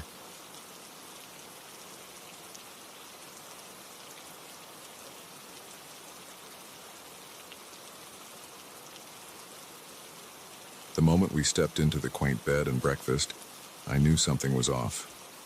The air felt heavy, thick with an unseen tension that made the hairs on the back of my neck stand up, but I brushed it off, chalking it up to travel fatigue and the gloomy weather outside. Little did I know, this weekend getaway would turn into a nightmare I'd never forget. My name's Jack, and my wife Sarah and I had been planning this trip for months. We both needed a break from the hustle and bustle of city life, and this charming countryside BB seemed like the perfect escape. The pictures online showed a cozy Victorian-style house surrounded by rolling hills and lush forests. It looked idyllic, peaceful. How wrong we were. As we approached the front desk, an elderly couple greeted us with wide smiles that didn't quite reach their eyes. They introduced themselves as the Millers, owners of the establishment for the past 30 years. "Welcome to Willow Creek Bed and Breakfast," Mrs. Miller said, her voice syrupy sweet. "We hope you'll find your stay memorable." There was something about the way she emphasized that last word that sent a shiver down my spine. But Sarah, ever the optimist, didn't seem to notice. She chatted happily with the Millers as they showed us to our room on the second floor. The room itself was beautiful, with antique furniture and a large four-poster bed. But as soon as we were alone, I couldn't shake the feeling that we were being watched. "Isn't this place wonderful?" Sarah exclaimed, flopping onto the bed. "So much character." I forced a smile, not wanting to dampen her enthusiasm. "Yeah, it's great," I lied, my eyes darting to the corners of the room, half expecting to see hidden cameras. As night fell, a storm rolled in. Rain lashed against the windows, and thunder shook the old house to its foundations. Sarah and I decided to head downstairs for dinner, hoping the company of other guests might ease my growing unease. But when we reached the dining room, it was empty save for the Millers. They sat at the head of a long table, smiling those unsettling smiles. "Where are the other guests?" I asked, trying to keep my voice casual. "Oh, I'm afraid you're our only guests this weekend," Mr. Miller replied. "It's the slow season, you see." We sat down to a meal that, while delicious, was punctuated by long silences and strange comments from our hosts. They asked probing questions about our lives, our jobs, our families. With each answer, their smiles grew wider, more predatory. As we ate, I couldn't help but notice odd noises coming from behind the walls. Scratching sounds, like something, or someone, was trying to claw their way out. When I mentioned it, Mrs. Miller laughed it off. "Old houses make all sorts of noises, dear," she said. "Nothing to worry about." But I was worried. And as the night wore on, things only got stranger. Back in our room, Sarah fell asleep almost immediately, exhausted from the journey. But I lay awake, listening. The scratching sounds continued, growing louder. And now, I could swear I heard whispers too, muffled voices speaking in a language I couldn't understand. I must have dozed off at some point because I woke with a start in the middle of the night. The room was pitch black, the storm still raging outside, but something had changed. The air felt thicker, almost oppressive, and the whispers, they were in our room now. I reached out for Sarah, but her side of the bed was empty. Panic gripped me as I fumbled for the bedside lamp. When the light flickered on, I saw her standing by the window, her back to me. "Sarah," I called out, my voice shaky. "What are you doing?" She turned slowly, and I had to stifle a scream. Her eyes were completely black, and her face was contorted into an expression of pure malice. "Sarah's not here right now," she said, but it wasn't her voice. It was deeper, guttural, inhuman. I scrambled out of bed, my heart pounding so hard I thought it might burst out of my chest. "Who are you?" I demanded, "and what have you done with my wife?" The thing wearing Sarah's face laughed, a sound that chilled me to my very core. "We've been waiting for you, Jack," it said. "For so long, we've been waiting." Before I could react, the door burst open. The Millers stood there, their faces twisted into the same malevolent expressions as Sarah's. Behind them, I could see other figures, shadowy, indistinct shapes that seemed to shift and writhe in the dim light. I did the only thing I could think of. I ran. Pushing past the Millers, I bolted down the hallway, taking the stairs two at a time. The whispers had become a roar now, filling my head with promises of pain and eternal torment. I reached the front door, but it wouldn't budge. Locked. I turned, ready to fight my way out if I had to, but what I saw made me freeze in terror. The entire house seemed to be alive.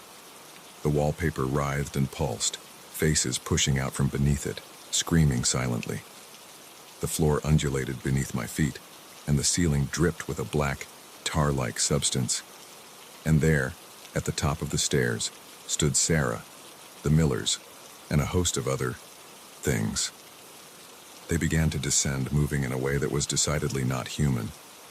"You can't leave, Jack," Mrs. Miller said, her voice echoing strangely. "No one ever leaves Willow Creek." I backed up against the door, my mind racing. This couldn't be real. It had to be a nightmare. I closed my eyes tight, willing myself to wake up. But when I opened them, they were closer. Sarah reached out, her fingers elongated into razor-sharp claws. "Join us, Jack," she hissed. "Become part of the house, part of us." In desperation, I grabbed a heavy candlestick from a nearby table and swung it with all my might at the nearest window. The glass shattered, and without a second thought, I dove through the opening. I hit the ground hard, feeling glass cut into my skin. But the pain was nothing compared to the terror that fueled me. I ran into the storm, not caring about the rain that soaked me to the bone or the mud that sucked at my feet. Behind me, I could hear unearthly shrieks of rage. I didn't look back, didn't stop running until I reached the main road. There, by some miracle, a car was approaching. I flagged it down, probably looking like a madman, soaked, bleeding, wild-eyed. The driver, an elderly man, took one look at me and his eyes widened in understanding. "Willow Creek?" he asked simply. I nodded, unable to speak. He sighed heavily. "Get in. You're not the first, and you won't be the last." As we drove away, I finally looked back. In the distance, I could see the BB, looking perfectly normal in the gray light of dawn. But in one of the windows, I saw a figure, Sarah, or whatever was wearing her face. It raised a hand, waving goodbye. The old man drove me to the nearest town, where I gave a statement to the very skeptical local police. They seemed to have heard it all before, nodding sympathetically but clearly not believing a word. When I demanded they go to the BB to save Sarah and stop the Millers, they exchanged knowing looks. "Sir," one officer said gently, "there is no Willow Creek bed and breakfast. That property has been abandoned for decades." But I knew what I had seen, what I had experienced. And as I sat in that police station, shivering despite the warm blanket they'd draped over my shoulders, I made a vow. I would find a way to save Sarah, to stop whatever evil had taken root in that house. Because the truth was, a part of me was still there, trapped in Willow Creek. And until I could free Sarah, until I could put an end to the horrors that dwelled within those walls, I knew I'd never truly escape. Weeks have passed since that nightmarish weekend, and I've spent every waking moment researching, planning, preparing. The locals whisper about Willow Creek, about the people who've gone missing over the years. They warn me to stay away, to count myself lucky for escaping. But I can't. Not while Sarah is still there. Not while that evil continues to lure in unsuspecting victims. Tomorrow, I'm going back, armed with knowledge from local legends, advice from self-proclaimed paranormal experts, and a desperate hope. I'm returning to Willow Creek to save my wife, to end this once and for all. If you're reading this and I don't come back, let this serve as a warning. Stay away from Willow Creek bed and breakfast. Don't be fooled by its charm, its promises of a peaceful getaway, because behind those walls, in the spaces between what's real and what's nightmare, something waits. Something hungry, something that never lets go of what it claims. And if you ever find yourself on a lonely country road and see a quaint Victorian house with a sign that reads, "Willow Creek Bed and Breakfast," don't stop, don't even slow down. Drive as fast and as far as you can, because once Willow Creek gets its hooks in you, it never really lets go.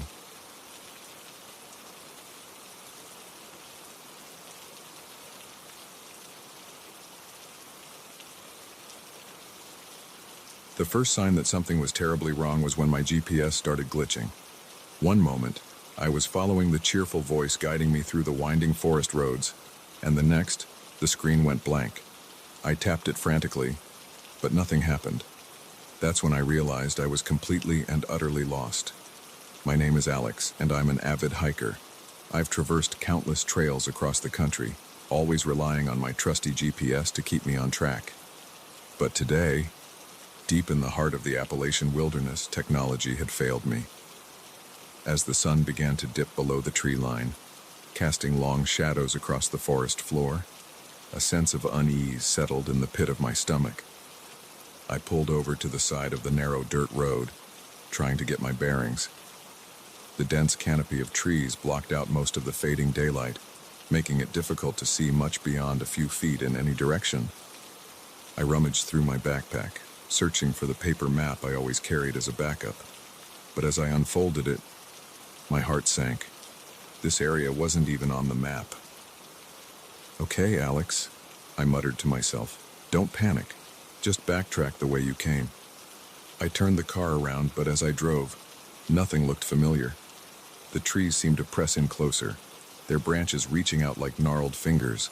The road twisted and turned in ways I didn't remember, and no matter how far I drove, I couldn't find my way back to the main highway. As night fell, the forest took on an eerie quality. Shadows danced in my headlights, and every rustle in the underbrush made me jump. I was running low on gas, and the realization that I might have to spend the night out here alone was becoming increasingly likely. Just when I thought things couldn't get any worse, I saw something that made my blood run cold. There, in the beam of my headlights, was a clearing. But it wasn't a natural clearing. It was filled with strange, twisted structures that looked like they'd been cobbled together from branches and bones. I slowed the car to a stop, my curiosity overriding my fear for a moment. The structures were arranged in a circular pattern, each one unique but equally unsettling. Some looked like crude cages, while others resembled bizarre altars. In the center of the circle was a large stone slab, its surface stained with what I desperately hoped wasn't blood. My instinct screamed at me to drive away, to put as much distance between myself and this place as possible. But as I reached for the gear shift, I noticed something that made my heart stop. Hanging from one of the structures was a backpack that looked exactly like mine. With trembling hands, I turned off the engine and stepped out of the car. The forest was unnaturally quiet, no chirping crickets or hooting owls. Just an oppressive silence that seemed to press in from all sides. I approached the backpack cautiously, my flashlight beam dancing across the clearing. As I got closer, I saw that it wasn't just similar to mine. It was identical, down to the worn patch on the bottom corner where I'd snagged it on a rock last summer. "This is impossible," I whispered, reaching out to touch the bag. As my fingers brushed against the fabric, a twig snapped somewhere in the darkness behind me. I whirled around, my heart pounding in my chest. The beam of my flashlight cut through the darkness, but there was nothing there, just trees and shadows. I turned back to the backpack, determined to unravel this mystery. But as I reached for the zipper, I heard it again. Another snap, closer this time, and then another, and another. Panic seized me as I realized the sounds were coming from all around the clearing. Something was out there, circling me, closing in. I abandoned the backpack and ran back to my car, fumbling with the keys as I tried to unlock the door.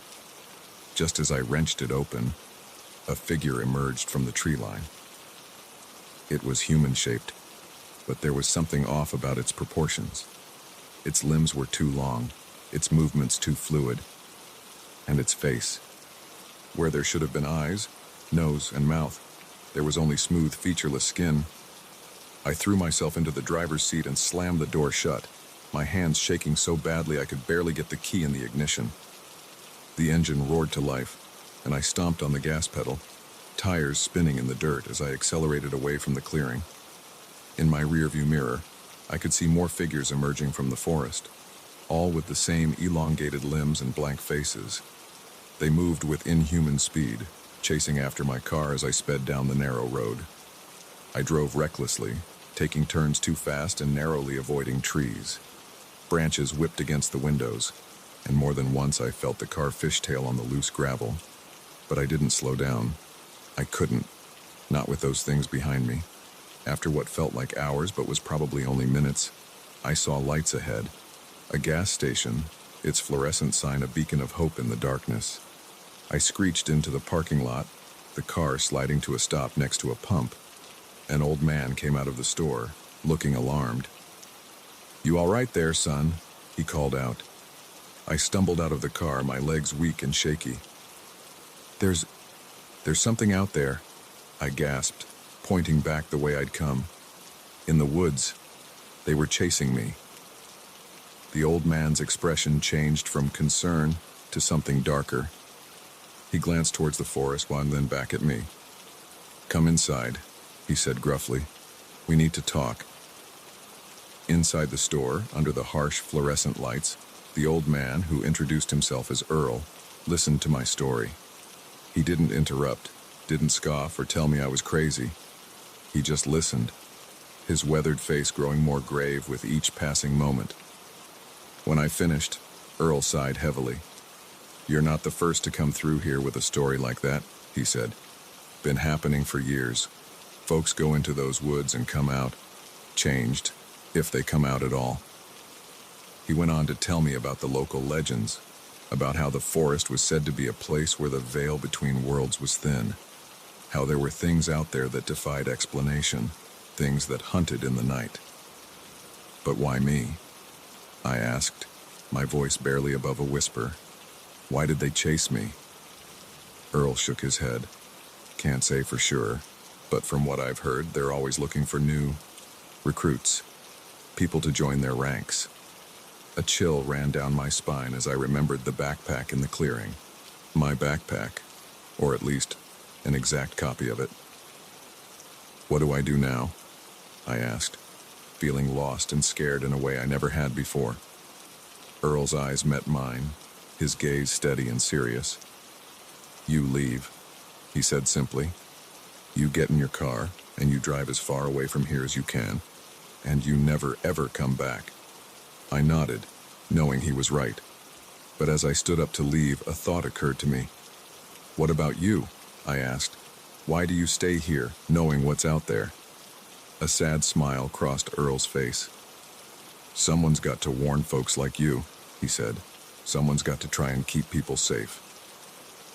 As I drove away from the gas station, following Earl's directions back to the highway, I couldn't shake the feeling that I'd narrowly escaped something truly horrifying.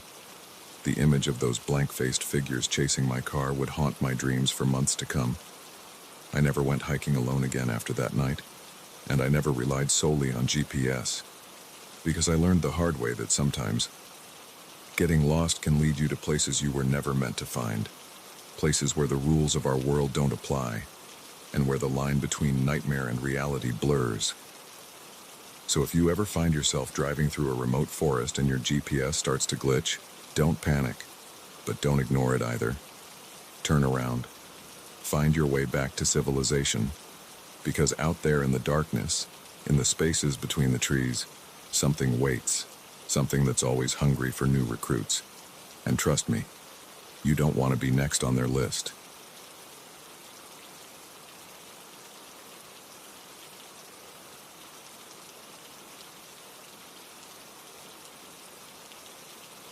The sound of scratching coming from my closet jolted me awake. At first, I thought it was just the remnants of a nightmare clinging to my consciousness, but as I lay there in the darkness of my dorm room, heart pounding, I heard it again, faint but unmistakable. Something was in there, and it wasn't my overactive imagination. I'm Jamie, a college sophomore who'd never believed in ghost stories or things that go bump in the night. That is, until that fateful evening when everything I thought I knew about reality was turned upside down. It was finals week, and I'd been pulling all-nighters for days. My room was a mess of empty energy drink cans, crumpled papers, and textbooks spread out like an academic war zone. I'd finally crashed around 3 a.m., exhausted but satisfied with my prep for tomorrow's exam. The scratching came again, louder this time. I sat up in bed, my eyes straining to adjust to the darkness. The digital clock on my nightstand cast a faint red glow, illuminating the outline of my closet door. It was closed, just as I'd left it. "Hello?" I called out, feeling ridiculous. Of course, there was no answer, just more scratching. I reached for my phone, fumbling to turn on the flashlight. The beam cut through the darkness, and I swept it across the room. Everything looked normal. No signs of mice or any other small animals that could be making the noise. Slowly, I swung my legs over the side of the bed. The floor was cold against my bare feet as I stood up, my legs shaky. I took a tentative step towards the closet, then another. The scratching had stopped, but now I could hear something else. A faint whispering, so quiet I could barely make it out. My hand hovered over the doorknob, trembling. Part of me wanted to run, to burst out of my room and never look back. But curiosity, that dangerous human trait, pushed me forward. I had to know what was in there. Taking a deep breath, I yanked the door open. At first, I saw nothing out of the ordinary. Just my clothes hanging neatly, shoes lined up on the floor. But then, as I shone my light into the far corner, I saw it. A dark figure, crouched low, its form seeming to shift and waver in the beam of my flashlight. I stumbled backward, a scream caught in my throat. The figure uncurled itself, rising to its full height. It was tall, impossibly tall, its head nearly touching the ceiling, and its eyes, God, its eyes, they glowed with an otherworldly light, fixed on me with an intensity that froze me in place. "Wait, what are you?" I managed to choke out. The creature tilted its head, regarding me with what seemed like curiosity. When it spoke, its voice was like rustling leaves and grinding stones. "We are the forgotten," it said. "The ones who dwell in the spaces between. And you, Jamie, have invited us in." My mind raced, trying to make sense of what was happening. "I didn't invite anything," I protested weakly. The creature's mouth stretched into what might have been a smile, revealing rows of needle-sharp teeth. "Oh, but you did. Your late nights, your stress, your fears, they're like a beacon to us." A door left ajar. As it spoke, more figures began to emerge from the closet. They were similar in appearance to the first, but each was uniquely horrifying. Some had too many limbs, others had no discernible features at all. They filled my small dorm room, surrounding me. I backed up until I hit the wall, my heart thundering in my chest. "What do you want from me?" I asked, my voice barely above a whisper. The first creature reached out a long, spindly arm. Its fingers were inches from my face when it stopped. "We want what all forgotten things want, Jamie. To be remembered, to matter." Suddenly, the room felt too small, too crowded. I couldn't breathe. I lunged for the door, my hand closing around the knob. But it wouldn't turn. I was trapped. The creatures closed in, their whispers growing louder. I could make out words now, fragments of sentences. They spoke of loneliness, of the cold, dark places they came from, of their hunger for warmth and life. I squeezed my eyes shut, willing it all to be a dream. When I opened them again, the creatures were gone. My room looked normal, bathed in the early morning light streaming through the window. For a moment, I thought maybe it had all been a stress-induced hallucination. But then I saw it. On my desk, next to my stack of textbooks, was a single black feather. I picked it up with trembling fingers. It was unlike any feather I'd ever seen, seeming to absorb the light around it. I didn't go to my exam that day. I couldn't. Instead, I spent hours researching, trying to find any information about what I'd experienced. I found myths and legends from cultures all over the world about shadow creatures, entities that lived in the dark corners of our world, but nothing quite matched what I'd seen. As night fell, I felt a growing sense of dread. I couldn't stay in my room, not after what had happened. I packed a bag and headed to the 24-hour library on campus, determined to surround myself with light and people. But as I walked across the quad, I noticed something strange. The shadows seemed deeper, more alive. They moved in ways that shadows shouldn't, stretching and twisting as if trying to reach out and grab me. I broke into a run, not stopping until I burst through the library doors. The fluorescent lights inside were a welcome relief, but I couldn't shake the feeling that I was being watched. I found a quiet corner and set up camp, surrounding myself with books on mythology and the paranormal. As I read, I began to piece together a theory. These creatures, whatever they were, fed on fear and stress. They were attracted to negative emotions, using them as a bridge to cross over into our world. But knowing what they were didn't make them any less terrifying. As the night wore on, I caught glimpses of them out of the corner of my eye. A flicker of movement in a dark doorway, a shadow that didn't quite match its surroundings. They were following me.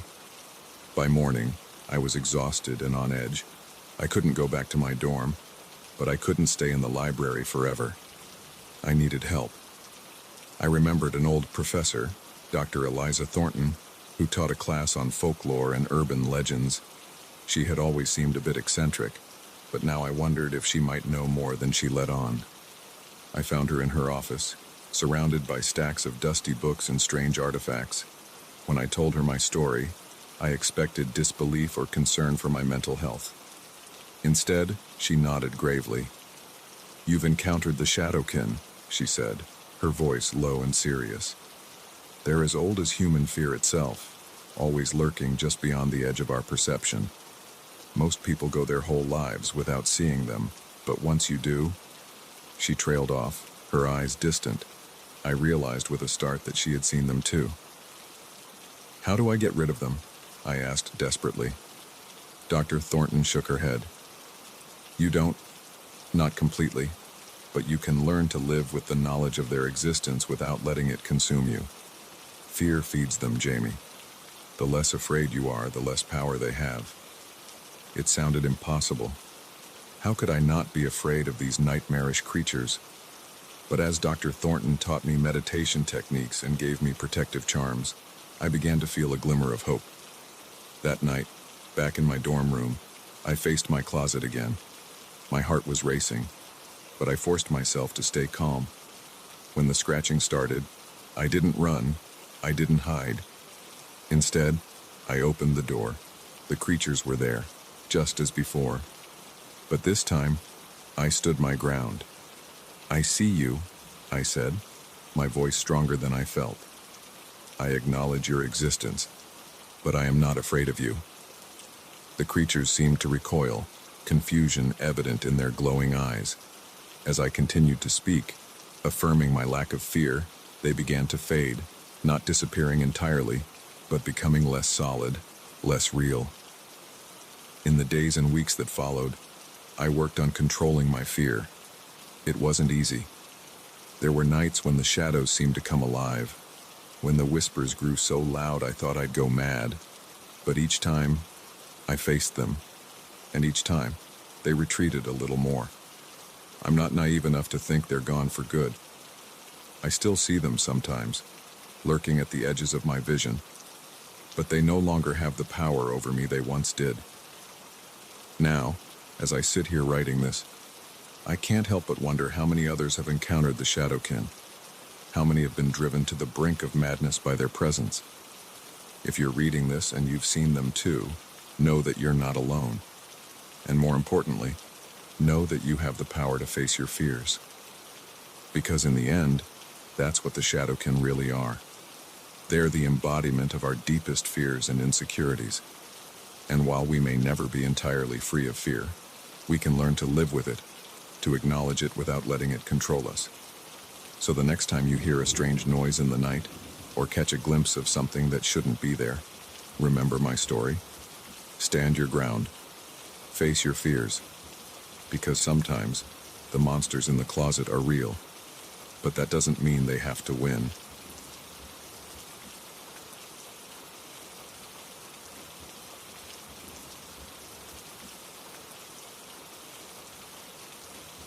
I never believed in ghosts until the day my coffee mug slid across the kitchen counter all by itself. It was a Tuesday morning, unremarkable in every way, until that moment when I realized we weren't alone in our new house. That was just the beginning of a nightmare that would push me to the brink of sanity and make me question everything I thought I knew about reality. My name's Mike, and my wife Jen and I had just moved into what we thought was our dream home. It was a beautiful old Victorian, a bit run down but with good bones, as the real estate agent had put it. We got it for a steal, probably because it had been on the market for so long. We should have known there was a reason for that. The first few days were great. We unpacked, painted, and started to make the place our own. But then, little things started happening. Keys would go missing, only to turn up in places we were sure we hadn't left them. We'd hear footsteps upstairs when we were both downstairs. At first, we laughed it off. Old houses make noise, right? But then came that morning with the coffee mug. I was standing at the counter, scrolling through my phone, when I saw movement out of the corner of my eye. My mug, full of steaming coffee, slid smoothly across the granite surface as if pushed by an invisible hand. I froze, my mind refusing to process what I'd just seen. "Jen," I called out, my voice shaky. "Did you see that?" She came in from the living room looking confused. "See what?" I pointed at the mug, now sitting innocently at the edge of the counter. It moved, by itself. Jen gave me a look that was half concern, half amusement. "Honey, are you feeling okay?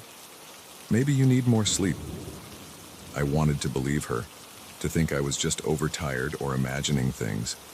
But deep down, I knew what I'd seen, and it was only the beginning. Over the next few weeks, the incidents escalated. Doors would slam shut on their own. We'd wake up to find all the kitchen cabinets wide open.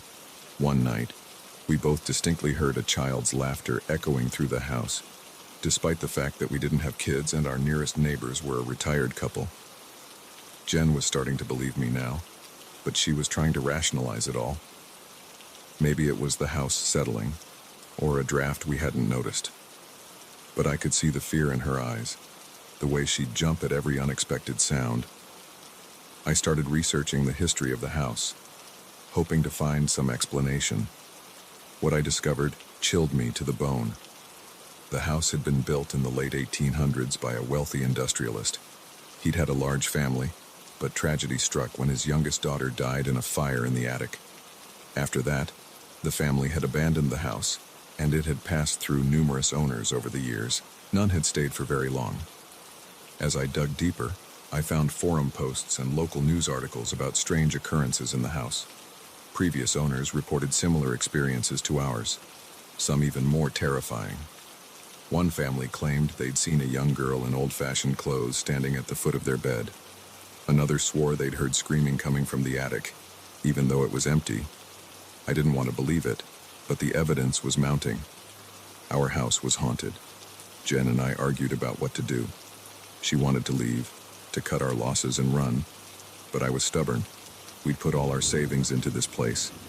I wasn't going to let some ghost chase us out. So we stayed, and things got worse. The activity became more frequent, more aggressive. Objects would fly across rooms. We'd feel cold spots, even in the middle of summer. And the whispering. God, the whispering. It was constant, just on the edge of hearing. Like someone was always standing right behind us, muttering words we couldn't quite make out. One night, about 2 months after we'd moved in, things came to a head. We were lying in bed, both of us wide awake despite the late hour, when we heard it. Footsteps, slow and deliberate, coming up the stairs. We clung to each other, hearts pounding, as the steps got closer and closer to our bedroom door. The doorknob turned slowly, the door creaking open, and there, in the doorway, stood a figure. It was hazy, like looking through frosted glass, but I could make out the shape of a small girl in an old-fashioned dress. She stood there for what felt like an eternity, just staring at us. Then she spoke. "Why won't you leave?" Her voice was echoing, distant, filled with a sadness that broke my heart. "This is my home. You need to go." I found my voice somehow, pushing past the terror that threatened to overwhelm me. We live here now," I said, my voice shaking. "We don't want to hurt you. We just want to coexist peacefully." The girl's form flickered, like a candle in the wind. "No!" she shouted, her voice suddenly angry. "You can't stay. You'll burn too." With that, she vanished, but the temperature in the room plummeted, and we could smell smoke. Panic seized us as we realized what was happening. Somehow, impossibly, The house was on fire. We scrambled out of bed, racing down the stairs and out onto the front lawn. As we stood there in our pajamas, watching flames lick at the windows of our home, I felt a mix of terror and relief. Terror at what we'd just experienced, relief that we'd made it out alive. The fire department came, but by the time they put out the blaze, most of the house was destroyed. The official report said it was faulty wiring, but Jen and I knew the truth. We'd been driven out, just like all the others before us. In the aftermath, as we stayed with friends and tried to piece our lives back together, I couldn't stop thinking about the girl. Who was she? Why was she so angry? And why did she feel the need to protect the house so fiercely? I went back to my research, digging deeper than ever before, and finally, I found something that made sense of it all. The industrialist's daughter hadn't died in the fire as everyone believed. She'd started it. It was an accident. She'd been playing with matches in the attic and things had gotten out of control. But in her panic, she'd hidden instead of calling for help. By the time her family realized what was happening, it was too late to save her. The girl was trapped, reliving her worst moment over and over, trying to warn others away from the same fate. In her own twisted way, she thought she was protecting us. Jen and I never moved back to that house. We couldn't, even if we'd wanted to. The damage was too extensive, and the memories too painful. But sometimes, late at night, I find myself thinking about that little girl. Is she still there, haunting the ruins of the house? Or did the fire finally set her free? I don't have the answers, and I'm not sure I want them. What I do know is that our experience changed me forever. I no longer scoff at ghost stories or dismiss the supernatural, because I've seen it with my own eyes, felt it with my own hands. There are things in this world that defy explanation, things that exist in the spaces between what we know and what we fear. So if you're ever house hunting and you come across a beautiful old Victorian going for a suspiciously low price, think twice. Ask questions. Do your research. Because you never know what or who might already be living there. And some house guests, as we learned the hard way, are impossible to evict. Now, years later, I still catch myself watching for signs. A cup moving on its own, a door closing without a breeze. Part of me is always on alert, always waiting for the next impossible thing to happen. Because once you've seen behind the veil, you can never truly unsee it. The world becomes a different place, full of shadows and whispers and things that shouldn't exist but do. But I've also learned that not all ghosts are malevolent. Some, like our little girl, are just lost and scared. They're trapped in a moment, unable to move on. And while I never want to experience anything like that again, I can't help but feel a twinge of sadness for the spirits left behind. They're a reminder that sometimes the most haunting things are the stories we leave unfinished, the pain we carry with us long after we're gone. So if you ever find yourself face to face with the unexplainable, remember this: fear is natural, but understanding is powerful. Sometimes, the key to dealing with our ghosts, whether they're real or metaphorical, is not to run from them, but to listen to their stories. Because in the end, we're all just trying to find our way home.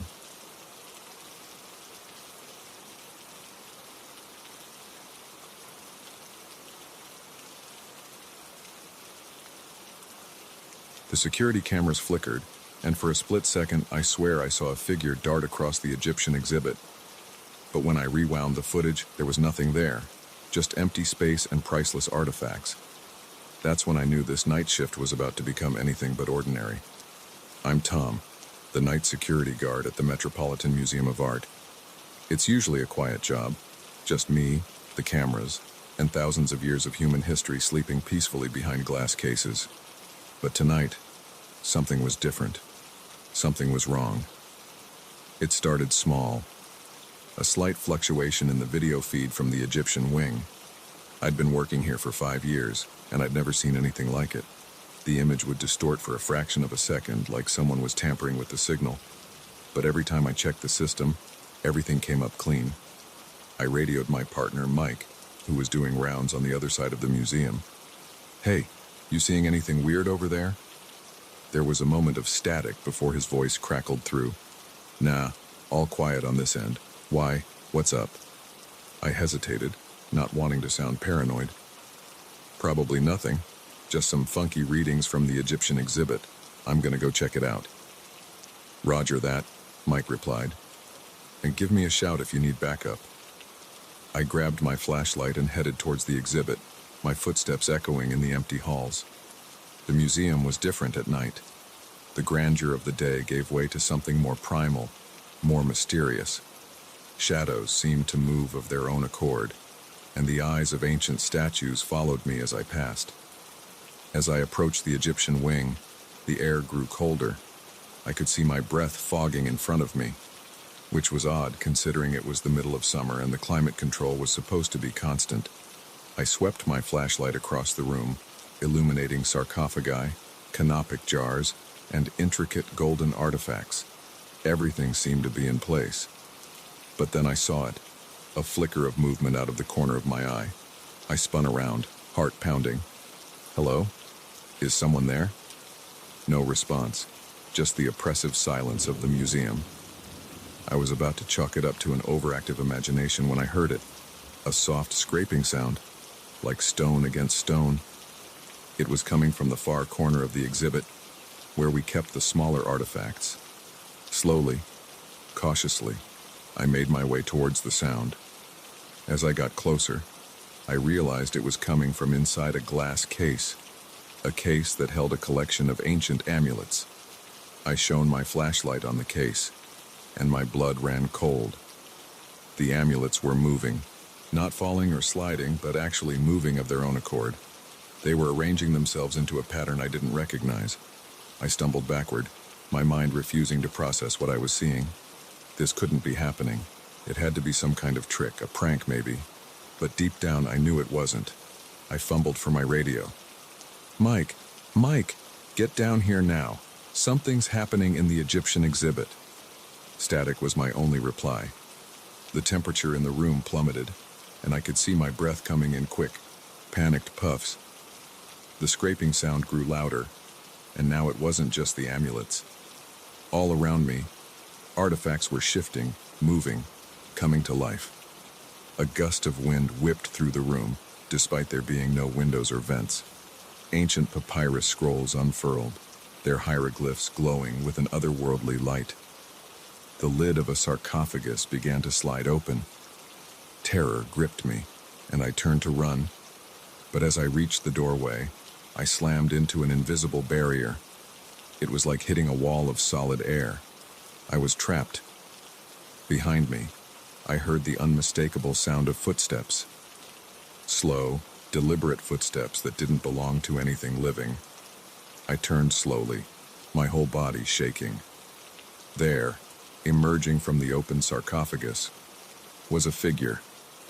It was tall, at least 7 feet, with the head of a jackal and the body of a man. Anubis, the Egyptian god of death, standing before me in all his terrifying glory. He spoke, his voice like gravel and wind. You do not belong here, guardian of the night. This is not your domain. I tried to speak, but no words came out. My mind was blank with fear. Anubis tilted his head, regarding me with eyes that glowed like embers. But perhaps you can be of use to us. Us. The word echoed in my head, and suddenly, I realized the room was full of figures, gods and goddesses I recognized from countless placards and history books. Bastet, Horus, Isis, Ra. They surrounded me, their presence filling the room with an energy that made the air crackle. Anubis stepped closer, and I could smell the scent of ancient spices and dried herbs. For too long, we have slumbered, forgotten by the world that once revered us. But now, the stars align. The time has come for our return. I found my voice, though it came out as barely more than a whisper. What do you want from me? A sound like dry laughter came from the jackal god. Want? We require nothing from you, mortal, but you have a choice to make. Serve us, help us reclaim our place in this world, or... He left the alternative unspoken, but I could imagine it all too well. My mind raced. This couldn't be real. Gods didn't exist, and even if they did, they certainly didn't wake up in museums in New York City. But the evidence of my eyes, the chill in the air, the unmistakable presence of power in the room, it all told me this was very, very real. I don't understand, I stammered. Why now? Why here? Isis stepped forward, her voice like music. The world has lost its balance. The old ways are forgotten, and chaos grows. We return to restore order, to remind humanity of the truths they've forgotten. And you want me to help you do this? I asked, still struggling to comprehend the situation. Anubis nodded. You guard this place. You know its secrets, its routines. You will be our herald, preparing the way for our return. Part of me wanted to refuse, to tell them I was just a security guard, not some chosen one. But another part, a part I didn't quite recognize, was thrilled. How many people got the chance to be part of something so cosmic? Before I could respond, alarms started blaring throughout the museum. The gods looked around, startled by the noise. Choose now, guardian, Anubis growled. Time grows short. I took a deep breath, knowing that whatever I decided would change my life forever. I'll do it. I'll help you. The moment the words left my mouth, I felt a change. It was like a current of electricity running through my body, filling me with a strength and awareness I'd never known. Anubis placed a hand on my shoulder, and knowledge flooded my mind. Secrets of the ancient world, rituals long forgotten, the true history of humanity's relationship with the gods.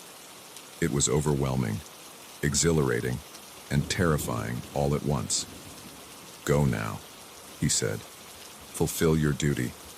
We will contact you when the time is right. With a gust of wind and a flash of light, the gods vanished. The artifacts returned to their places, and the room looked exactly as it had when I entered. But I knew nothing would ever be the same. I heard footsteps approaching. Real ones this time. Mike burst into the room, gun drawn. Tom, what's going on? The alarms. I held up a hand, suddenly calm. It's okay, Mike. Just a glitch in the system. Everything's under control. He looked at me skeptically but lowered his weapon. You sure? You look different. I smiled, feeling the weight of my new purpose. Never better? Come on, let's reset the alarms and finish our shift. As we walked out of the exhibit, I cast one last glance at the sarcophagus. For a moment, I thought I saw a pair of glowing eyes watching me.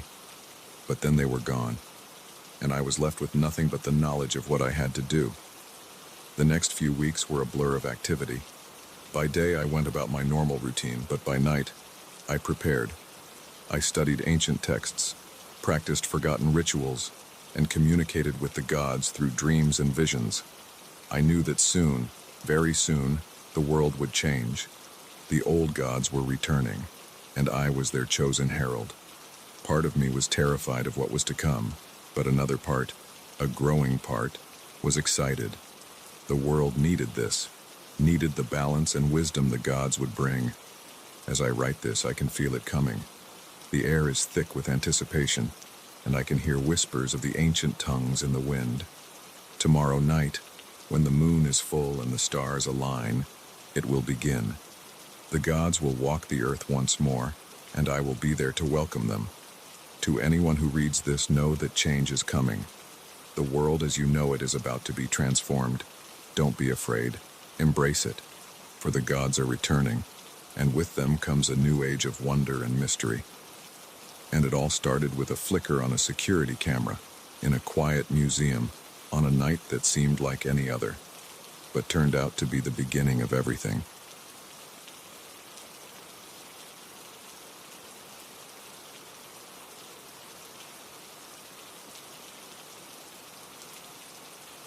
The headlights in my rearview mirror were getting closer, and a gnawing feeling in my gut told me this wasn't just another truck on a late-night haul. Something was off, terribly off, and I had a sinking suspicion that my quiet drive through the snowy wilderness was about to turn into a nightmare. My name's Jack, and I've been driving big rigs across the country for the better part of 2 decades. I've seen my fair share of weird stuff on the road, but nothing could have prepared me for what happened that frigid January night. It started like any other long-haul trip. I was hauling a load of electronics from Seattle to Chicago, a route I'd driven countless times before. The weather forecast had warned of a snowstorm, but I figured I could outrun it if I pushed through the night. That decision would come back to haunt me. I was about 6 hours into my drive, deep in the heart of the Montana wilderness, when I first noticed the truck behind me. It was a black semi, nothing unusual about it at first glance. But as the miles ticked by, I realized it was maintaining the exact same distance behind me, no matter how I varied my speed. Probably just another driver on a similar route, I told myself, trying to shake off the unease that was starting to creep in. But deep down, I knew better. In all my years on the road, I'd never seen another truck mirror my movements so precisely. The snow started to fall heavier, reducing visibility to almost nothing. I slowed down, expecting the truck behind me to pass or fall back. Instead, it closed the gap, its headlights now blazing in my mirrors, so bright I could barely see. I grabbed my CB radio, thinking maybe I could make contact with the other driver. "Breaker, breaker, this is Lone Wolf." "Hey there, driver behind me, you're riding a bit close. Everything okay?" Static was my only reply. The silence on the radio only added to my growing anxiety.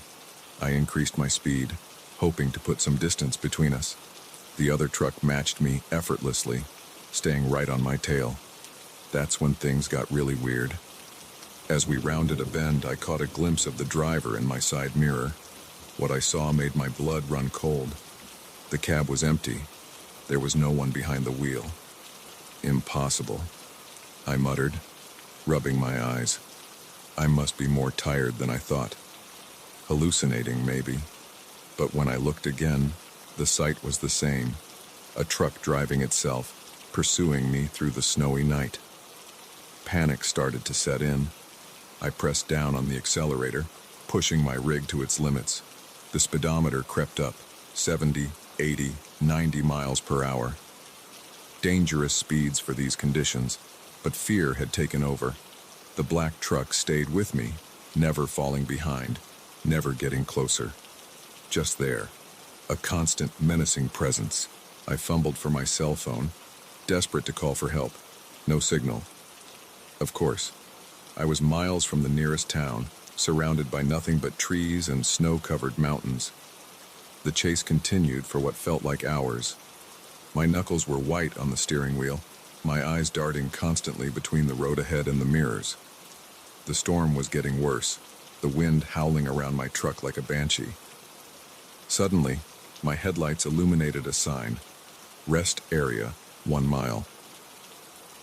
A plan started to form in my mind. If I could just make it to the rest area, maybe I could find help, or at least a place to make a stand. As I approached the exit, I made a split-second decision. Without signaling, I swerved onto the off-ramp, tires skidding on the icy road. For a heart-stopping moment, I thought my trailer would jackknife, but somehow I kept control. I burst into the rest area parking lot, skidding to a stop near the small, dark building that housed the restrooms and vending machines. As I jumped out of my cab, I realized the black truck hadn't followed me off the highway. It had vanished as quickly as it had appeared. My relief was short-lived. As I stood there, catching my breath, I heard it, the deep rumble of a diesel engine, growing louder.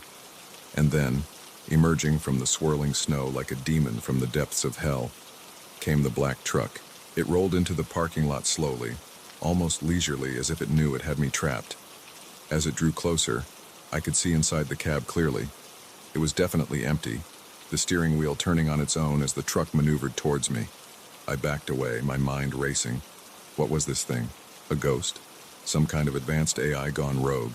Or was I losing my mind, hallucinating this entire scenario? The truck stopped a few yards away from me, its engine idling. For a long moment, nothing happened. We faced each other, man and machine, in the eerie silence of the snowy night. Then, slowly, the driver's side door swung open. Every instinct screamed at me to run, to hide, to do anything but approach that haunted vehicle. But something else, a curiosity I couldn't explain, drew me forward. As I neared the open door, I felt a blast of Arctic air, colder than anything I'd ever experienced. It was like standing at the threshold of another world. I peered inside, half expecting to see some otherworldly horror. Instead, I saw nothing. An empty cab, pristine and untouched. But there was something else. A smell, faint but unmistakable. Diesel fuel, old leather, and something else. Something that reminded me of my grandfather's attic. A musty, ancient scent that spoke of things long forgotten. Suddenly, the truck's radio crackled to life, making me jump. Through the static, I could barely make out a voice. It was deep, gravelly, and somehow familiar. "Jack," it said, my name sounding strange and distorted. "Remember." And then, like a floodgate opening, memories crashed over me. Memories I'd buried deep. Memories of another snowy night, 20 years ago. I was a rookie driver then, cocky and careless. I'd been driving too fast, trying to make up time. And then, the crash. A minivan, a family inside. The sickening crunch of metal, the screams cut short. I'd survived, barely. But the family, they hadn't been so lucky. In the aftermath, I'd convinced myself it wasn't my fault. Bad weather, poor road conditions. I'd buried the guilt, pushed it down so deep I'd almost forgotten. Almost. As the memories washed over me, I understood. This truck, this impossible phantom, had been following me for 20 years. Not just on this night, but every night. In the corners of my mind, in the shadows of my guilt, the voice spoke again, clearer now. "It's time, Jack. Time to face what you've done." I stood there, snow swirling around me, tears freezing on my cheeks, and I knew what I had to do. It was time to stop running, time to face my past. With a deep breath, I climbed into the cab of the black truck. As soon as I settled into the seat, the door swung shut behind me. The engine roared to life, and we began to move. I didn't try to take the wheel. I knew I wasn't in control anymore.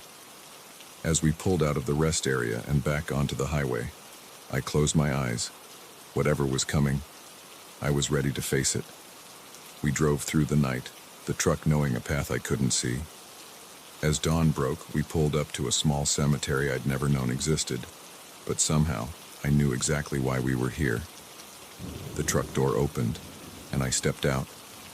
There, in front of me, were 5 gravestones, a family, the family. My legs shook as I approached, reading the names I'd tried so hard to forget. I fell to my knees in the snow, the weight of 2 decades of guilt finally breaking me. "I'm sorry," I sobbed. "I'm so sorry." I don't know how long I knelt there, apologizing to the dead, begging for forgiveness I knew I didn't deserve.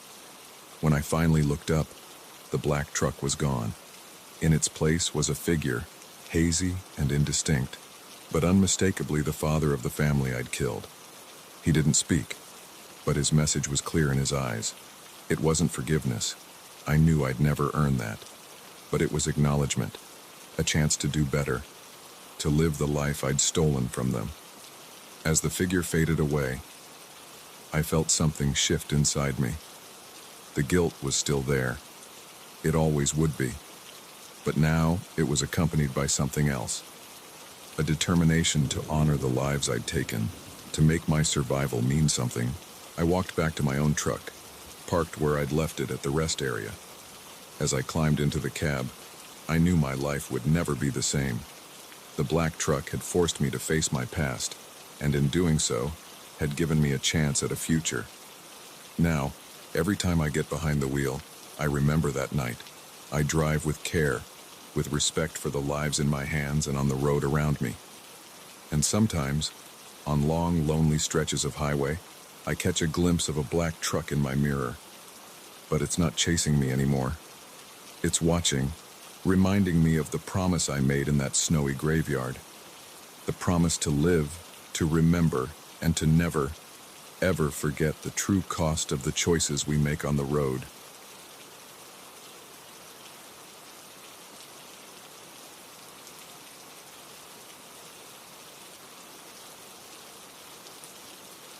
The first raindrop hit the windshield with a soft pat, and I knew we were in trouble.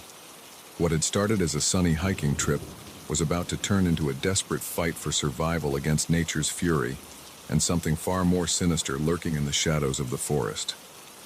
I'm Alex, and this was supposed to be a weekend getaway with my best friends, Mark and Sarah. We'd been planning this hiking trip for months, eager to explore the remote trails of the Cascade Mountains. The weather forecast had promised clear skies, but as we drove deeper into the wilderness, the clouds began to gather ominously overhead. "Maybe we should turn back," Sarah said from the back seat, her voice tinged with worry. I glanced at Mark, who was behind the wheel. He shook his head. "We're almost there. It's probably just a passing shower."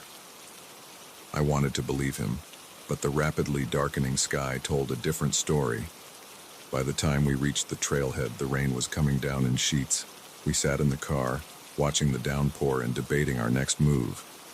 "We've come this far," I said, trying to sound optimistic. "Maybe we can wait it out in that cabin we saw on the map. It's only a couple miles up the trail." It was a decision we'd come to regret. We donned our rain gear and set out, the mud squelching beneath our boots. The trail, which had looked so inviting on the map, was now a treacherous path of slick rocks and swollen streams. The wind howled through the trees, drowning out our voices and making it nearly impossible to communicate.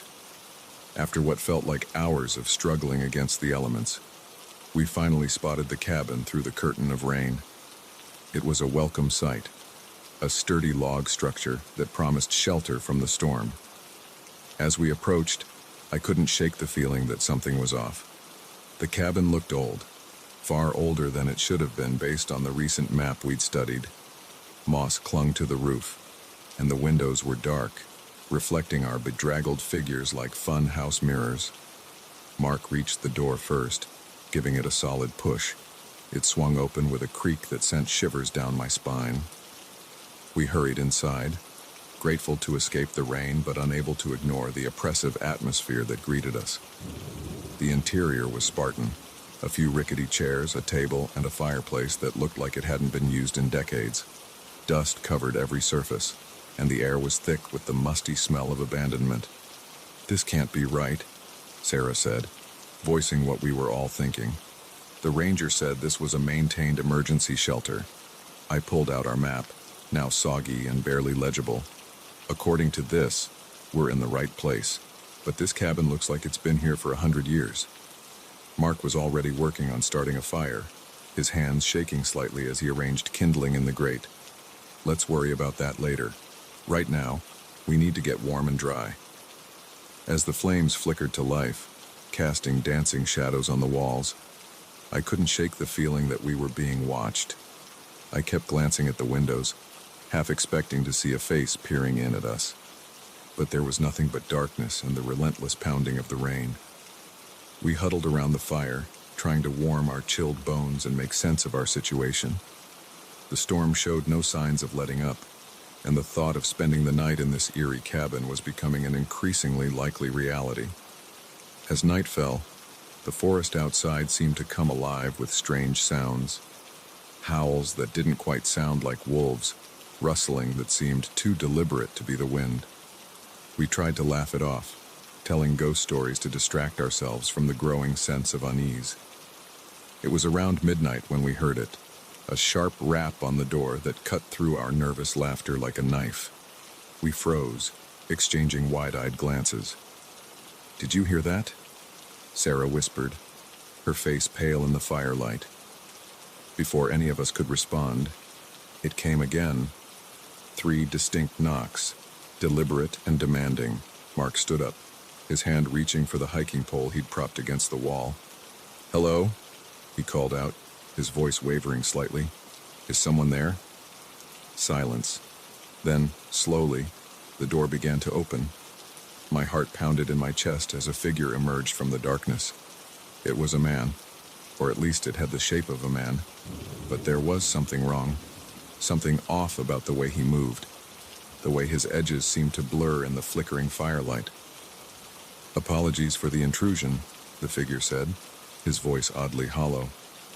"I saw your fire and hoped you might offer shelter from the storm." Every instinct screamed at me to run, to get as far away from this stranger as possible. But where could we go? The storm still raged outside, and we had no idea where we were. Mark, always the diplomat, gestured for the man to come in. "Of course," he said, though I could hear the tension in his voice. "There's plenty of room." As the stranger stepped into the light, I had to stifle a gasp. His clothes were outdated, like something from the early 1900s, and they hung on his frame as if he'd been wearing them for a very long time. But it was his face that truly chilled me to the bone. It was gaunt, almost skeletal, with eyes that seemed to glow faintly in the dim light. He introduced himself as Joseph, claiming to be a local who'd gotten caught in the storm while checking his traps. But every word out of his mouth felt like a lie, and I could see that Sarah and Mark were just as unsettled as I was. As the night wore on, Joseph regaled us with stories of the area's history. He spoke of native legends, of spirits that roamed the forests, and of hikers who had ventured into these woods never to return. With each tale, the atmosphere in the cabin grew heavier, more oppressive. I found myself nodding off despite my unease, the warmth of the fire and the exhaustion of the day taking their toll. But every time I closed my eyes, I'd jerk awake, certain that I'd seen Joseph's form shift and change in ways that defied explanation. It was Sarah who first noticed that something was very, very wrong. "Guys," she said, her voice barely above a whisper, "look at the window." I turned, expecting to see the darkness of the storm-shrouded forest. Instead, I saw faces, dozens of them, pressed against the glass, their features twisted in expressions of agony and hunger. They were there for just a moment, gone in a blink, but the image seared itself into my mind. Joseph's stories took on a more sinister tone. He spoke of a curse, of souls trapped between worlds, forever seeking rest. And with growing horror, I realized he was no longer speaking as an outsider, but as one of them. "You see," he said, his eyes now definitely glowing, "we've been waiting for so long. Waiting for someone to take our place, to free us from this eternal wandering. We bolted for the door, but it wouldn't budge. The windows, when we tried them, were solid as stone. We were trapped, and the cabin seemed to be changing around us, growing larger, more labyrinthine." Joseph, or the thing that had been Joseph, laughed, the sound echoing impossibly in the expanding space. "Welcome to your new home," he said. "I do hope you'll be more accommodating to the next guest than the last caretakers were." What followed was a night of terror I can scarcely bring myself to recount. We ran through endless corridors that shouldn't have existed, pursued by shadows with grasping hands and hungry eyes. Voices whispered from the walls, promising release if only we'd give in, accept our fate. But we didn't give in. We fought, we ran, and somehow, as the first light of dawn broke through the windows, we found ourselves back in the main room of the cabin. Joseph was gone, and the door swung open at our touch. We didn't stop running until we reached our car, the forest around us now peaceful and ordinary in the morning light. As we drove away, I glanced in the rearview mirror. For just a second, I thought I saw the cabin shimmer and fade, like a mirage in the desert. We never spoke of that night to anyone else. Who would believe us? But we made a pact, the three of us, to never return to those woods, to warn others away if we could. Sometimes, on stormy nights, I wake up in a cold sweat, certain that I can hear knocking at my door. And in my darkest moments, I wonder if we truly escaped, or if we're still there, trapped in that impossible cabin, living out some comforting illusion, while our souls are slowly consumed. So if you're ever hiking in the Cascades and you come across an old cabin that's not on any map, keep walking. No matter how bad the storm, no matter how tired you are, don't stop. Don't go in. Because once that door closes behind you, there's no guarantee it will ever open again.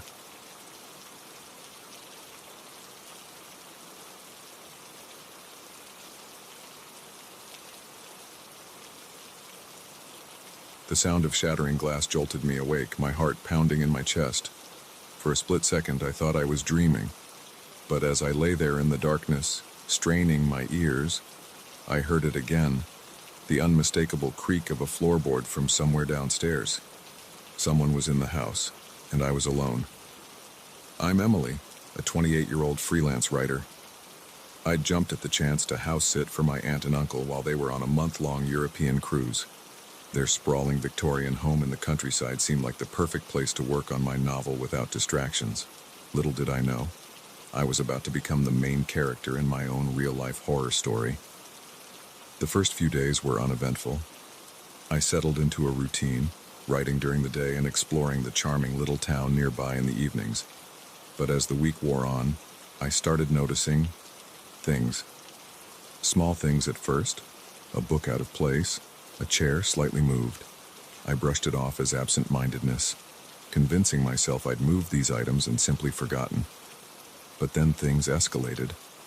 I'd wake up to find all the kitchen cabinets wide open, or my laptop moved from where I'd left it the night before. The rational part of my brain tried to come up with explanations. Maybe the house was settling, causing the cabinets to swing open. Maybe I was more forgetful than I realized. Yet I couldn't shake the feeling that something was off. The house felt different at night, as if the very air grew thicker, more oppressive. I'd catch movement out of the corner of my eye, only to turn and find nothing there. The shadows seemed to deepen, to move in ways shadows shouldn't. I told myself I was being ridiculous, that my writer's imagination was running wild, but I started taking precautions anyway. I double-checked the locks before bed, made sure all the windows were secure. I even considered calling my aunt and uncle, but what would I say? Hey, I think your house might be haunted. They'd think I'd lost my mind. And now, lying in bed, listening to the sounds of an intruder moving through the house below, I wished I'd trusted my instincts and left days ago. I reached for my phone on the nightstand, my hand trembling. No signal. Of course. The house was in a notorious dead zone. One of the reasons my aunt and uncle had given me their landline number for emergencies. The landline that was downstairs, where the intruder was. Another creak. Closer this time. They were coming up the stairs. I slid out of bed, my bare feet silent on the cold wooden floor. I needed a weapon, something to defend myself with. My eyes darted around the room, finally landing on a heavy brass lamp on the dresser. It wasn't much, but it was better than nothing. Gripping the lamp tightly, I crept towards the bedroom door. My heart was pounding so loudly I was sure the intruder must be able to hear it. I pressed my ear against the door, listening. Silence, then a whisper. So faint I almost missed it. Emily. I stumbled back, clapping a hand over my mouth to stifle a scream. How did they know my name? Emily. The voice came again, louder this time. It was coming from right outside the door. We know you're in there. Come out, wherever you are. The voice was sing-song, playful and utterly terrifying. This wasn't a simple burglary. Whoever was out there knew me, had targeted me specifically. My mind raced, trying to think of a way out. The window? No. I was on the second floor. The drop would likely break my leg, if not worse. I was trapped. The doorknob started to turn, slowly, agonizingly slowly. I raised the lamp, ready to swing at whoever came through that door. But when the door swung open, there was no one there. Just the dark, empty hallway beyond. I stood frozen, lamp still raised, staring at the open doorway. This couldn't be happening. People don't just vanish into thin air. Behind you, the voice whispered, right in my ear. I whirled around, swinging the lamp with all my might. It connected with nothing. The room was empty. Panic overwhelmed me. This wasn't possible. I was losing my mind. I had to be. I bolted from the room, no longer caring about stealth. I had to get out of this house, now. I took the stairs 2 at a time, nearly falling in my haste. As I reached the bottom, I saw the front door. Freedom was just steps away. I grabbed the doorknob, twisting it frantically. It didn't budge. Locked. But I hadn't locked it. I was sure of that. Now, Emily. The voice chided, seeming to come from everywhere at once. Did you really think it would be that easy? I spun around, pressing my back against the door. The entrance hall was empty, but I could feel eyes on me, watching from the shadows. Who are you? I shouted, my voice shaking. What do you want? Laughter echoed through the house, a sound that sent chills down my spine. It wasn't just one voice, but many, layered over each other in a cacophony of mirth. We want to play, Emily, the voices said in unison. We've been so lonely here for so long, but now you're here. Now we can have some fun. The shadows in the corners of the room began to move, to coalesce into shapes. Human shapes, but wrong somehow, distorted and twisted. I screamed, turning back to the door and pulling on the handle with all my strength. It finally gave way, and I burst out into the cool night air. I ran, not daring to look back, my bare feet slapping against the gravel driveway. I made it to the road and kept running, the lamp still clutched in my white-knuckled grip. I didn't stop until I reached the town, collapsing on the steps of the police station, gasping for breath. The officers were kind but skeptical. They drove me back to the house, flashlights sweeping across the property. Everything looked normal. No sign of forced entry, nothing out of place. They suggested stress, an overactive imagination. Maybe I'd been working too hard on my novel, but I knew what I'd seen, what I'd heard. I packed my bags that night and checked into a hotel in town. I called my aunt and uncle the next day, making up an excuse about a family emergency. They were understanding, said they'd arrange for someone else to keep an eye on the place. I didn't tell them the truth. How could I? They'd never believe me. Sometimes, I'm not sure I believe it myself. But in the weeks and months that followed, I couldn't shake the memory of that night. I'd wake up in a cold sweat, certain I could hear those voices whispering my name. I'd see movement out of the corner of my eye and freeze, terrified of what I might see if I turned my head. I tried to write it off as a vivid nightmare, a product of stress and an overactive imagination, but deep down, I knew better. Something had happened in that house, something I couldn't explain. I never went back to that town, never drove down that lonely country road again. But sometimes, late at night, when the world is quiet and the shadows are deep, I wonder about that house, standing alone in the darkness. I wonder if someone else is there now, hearing those whispers, seeing those shapes in the shadows. And I wonder if they'll be as lucky as I was, if they'll make it out before the game begins in earnest. Because that's the thing about games, isn't it? Sometimes, you don't realize you're playing until it's too late to quit. And sometimes, the stakes are higher than you could ever imagine. So if you ever find yourself alone in a strange house, and you start to notice things that can't be explained, don't ignore it. Don't try to rationalize it away. Because by the time you hear that whisper, by the time you see those shadows move, it might already be too late. The game will have already begun. And trust me, you don't want to play. Not when losing means so much more than you're prepared to give.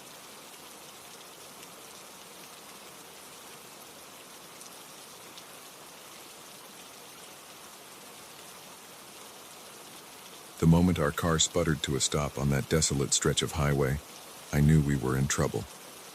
The silence that followed the dying engine was deafening, broken only by the whistle of wind across the barren landscape. Little did we know, our fight for survival was about to begin, and the danger wouldn't just come from the harsh elements surrounding us.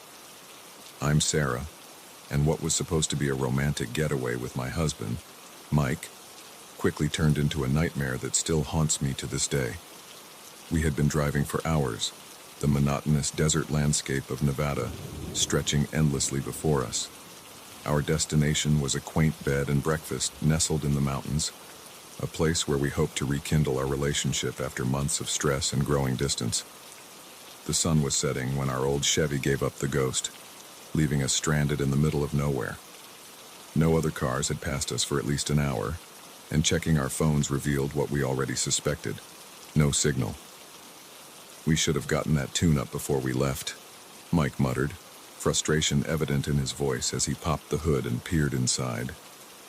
I bit back a retort, not wanting to start an argument.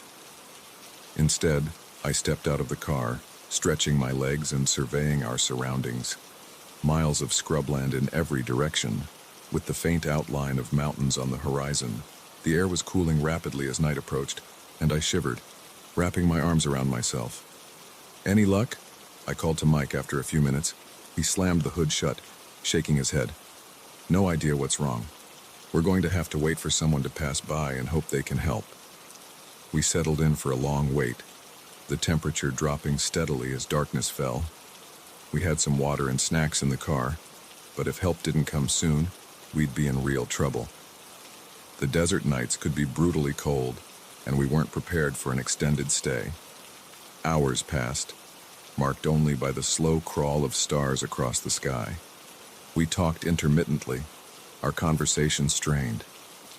This trip was supposed to fix things between us, but now it felt like it might be the final nail in the coffin of our marriage. It was just past midnight when we saw the headlights. At first, it was just a faint glow on the horizon, but it grew steadily brighter. Hope surged through me as I nudged Mike awake. "Look," I said, pointing down the highway. "Someone's coming." We scrambled out of the car, waving our arms frantically as the vehicle approached. It was an old pickup truck, and it slowed to a stop beside us.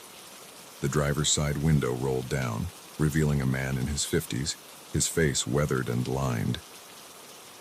"You folks having some trouble?" he asked, his voice gravelly.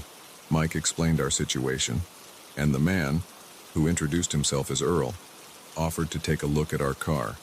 As he worked, he told us he lived nearby and often drove this stretch of road late at night when he couldn't sleep. After a few minutes, Earl straightened up, wiping his hands on a rag. "Well, looks like your alternator's shot. I can't fix it here, but I'd be happy to give you a ride to the nearest town. It's about 30 miles back the way I came." We hesitated, exchanging glances. Getting into a stranger's vehicle in the middle of the night wasn't ideal, but we didn't have many options. "That'd be great, thank you," Mike finally said. We grabbed our overnight bags from the trunk and climbed into Earl's truck. The cab smelled of cigarettes and something else I couldn't quite place. Something metallic and vaguely unpleasant. As we drove, Earl kept up a steady stream of conversation, asking about our trip, where we were from, how long we'd been married. His questions seemed innocuous enough, but something about his tone made me uneasy. I noticed his eyes flicking to the rearview mirror more often than seemed necessary, as if he was checking to see if we were being followed. About 15 minutes into the drive, I realized we weren't on the main highway anymore. We had turned onto a smaller road, rough and unpaved. Earl?" I said, trying to keep the nervousness out of my voice. "I thought you said the town was back the way you came." Earl's grip on the steering wheel tightened, his knuckles turning white. "Oh, we're taking a shortcut," he said, his voice eerily calm. "Don't you worry. We'll be there soon." Mike shifted beside me, tension radiating from him. I could tell he was regretting our decision to trust this stranger. The truck lurched to a stop in front of a dilapidated house, its windows dark and uninviting. My heart began to race as Earl turned to us, a smile that didn't reach his eyes spreading across his face. "We're here," he said. "Why don't you folks come inside? It's too late to wake up the folks in town. You can stay here for the night and we'll get your car sorted in the morning." Every instinct screamed at me to run, but where would we go? We were miles from anywhere, with no idea which direction would lead us back to civilization. As if reading my thoughts, Earl's hand moved to his hip, revealing the butt of a pistol tucked into his waistband. "Now, don't go getting any ideas," he said, his voice low and threatening. "You're going to come inside nice and quiet like, understand?" With no other choice, we followed Earl into the house. The interior was sparse and dirty, with peeling wallpaper and floors that creaked ominously under our feet. He led us to a room at the back of the house, pushing us inside and locking the door behind us. The room was bare except for a stained mattress on the floor and a bucket in the corner. The single window was boarded up, leaving no chance for escape. "What do you want from us?" Mike demanded, his voice shaking despite his attempt to sound brave. Earl's laugh echoed through the door. "Oh, you'll find out soon enough. Get some rest now. You've got a big day ahead of you tomorrow." As his footsteps retreated, Mike and I clung to each other, our minds racing with terrifying possibilities. What did Earl have planned for us? Would anyone even notice we were missing? The night stretched on endlessly, every creak and groan of the old house making us jump. We whispered plans of escape, but each idea seemed more impossible than the last. As dawn broke, we heard movement in the house. Multiple voices, muffled but distinct. Earl wasn't alone. The door swung open, revealing Earl and two other men, all armed. "Time to go," Earl said, gesturing with his gun. They marched us outside to a waiting van. As they pushed us inside, I caught a glimpse of something that made my blood run cold. Cages in the back of the van, some of them occupied by terrified-looking people. Realization dawned on me with horrifying clarity. This wasn't just a random kidnapping. This was something much bigger, much more sinister. We had stumbled into the clutches of human traffickers. The van lurched into motion, carrying us away from any hope of rescue. I gripped Mike's hand tightly, tears streaming down my face. How had our simple road trip turned into this nightmare? But as we bounced along the rough road, a plan began to form in my mind. I remembered the Swiss Army knife in my pocket. They hadn't searched us thoroughly. If I could just reach it without them noticing. What happened next was a blur of action and adrenaline. Somehow, in the chaos of the bumpy ride, I managed to free myself and Mike. When one of the men came to check on us, we overpowered him, using the element of surprise to our advantage. The van screeched to a halt as the driver realized something was wrong.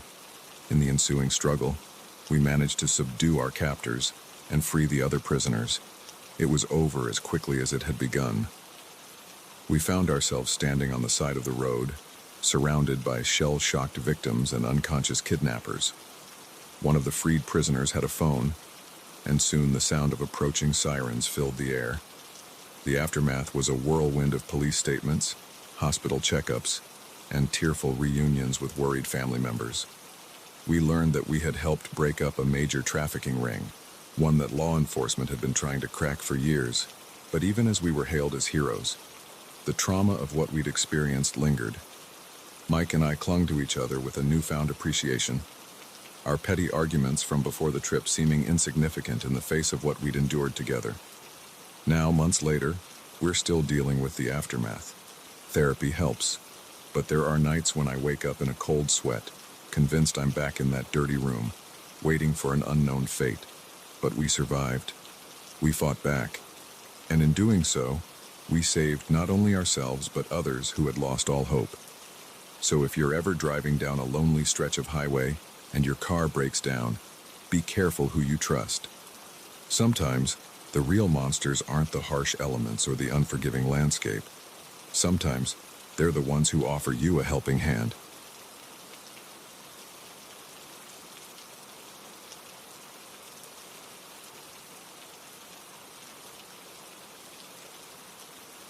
The beam of my flashlight flickered, casting eerie shadows on the jagged walls of the abandoned mine.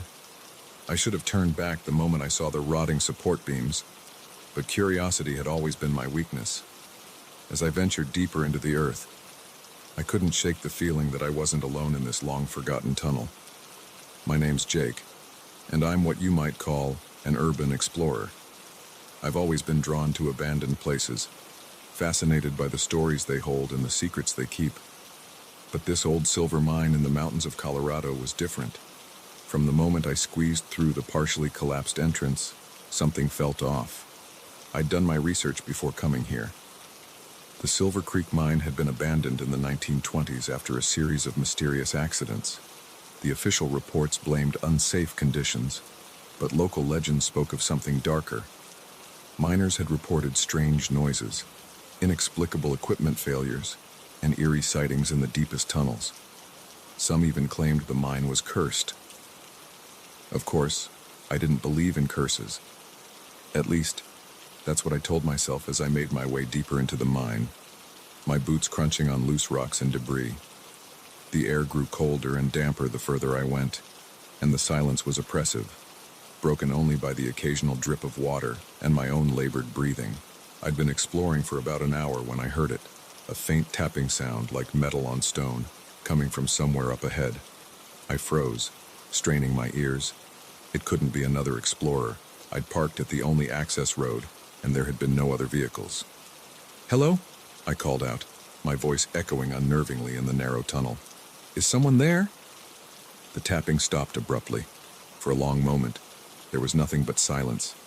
Then, just as I was about to convince myself I'd imagined it, I heard something that made my blood run cold, a low, guttural growl that definitely didn't belong to any animal I knew. Every instinct screamed at me to turn and run, but my feet seemed rooted to the spot. My flashlight beam danced wildly across the tunnel walls as my hand shook, and then I saw it, a flash of movement in the darkness beyond the reach of my light. Heart pounding, I took a step backward, then another. Whatever was down there, I didn't want to meet it. But as I turned to retreat, my elbow knocked against an old mining cart. The resulting clang echoed through the tunnel like a gunshot. The growl came again, louder this time, followed by the sound of something large moving quickly towards me. Panic overtook me, and I ran, no longer caring about being careful on the treacherous ground. I could hear it behind me, getting closer with each passing second. In my haste, I took a wrong turn. Instead of heading back the way I came, I found myself in a part of the mine I hadn't explored yet. The tunnel here was narrower, the ceiling lower. I had to crouch to keep moving, my breath coming in ragged gasps. Suddenly, the ground beneath my feet gave way.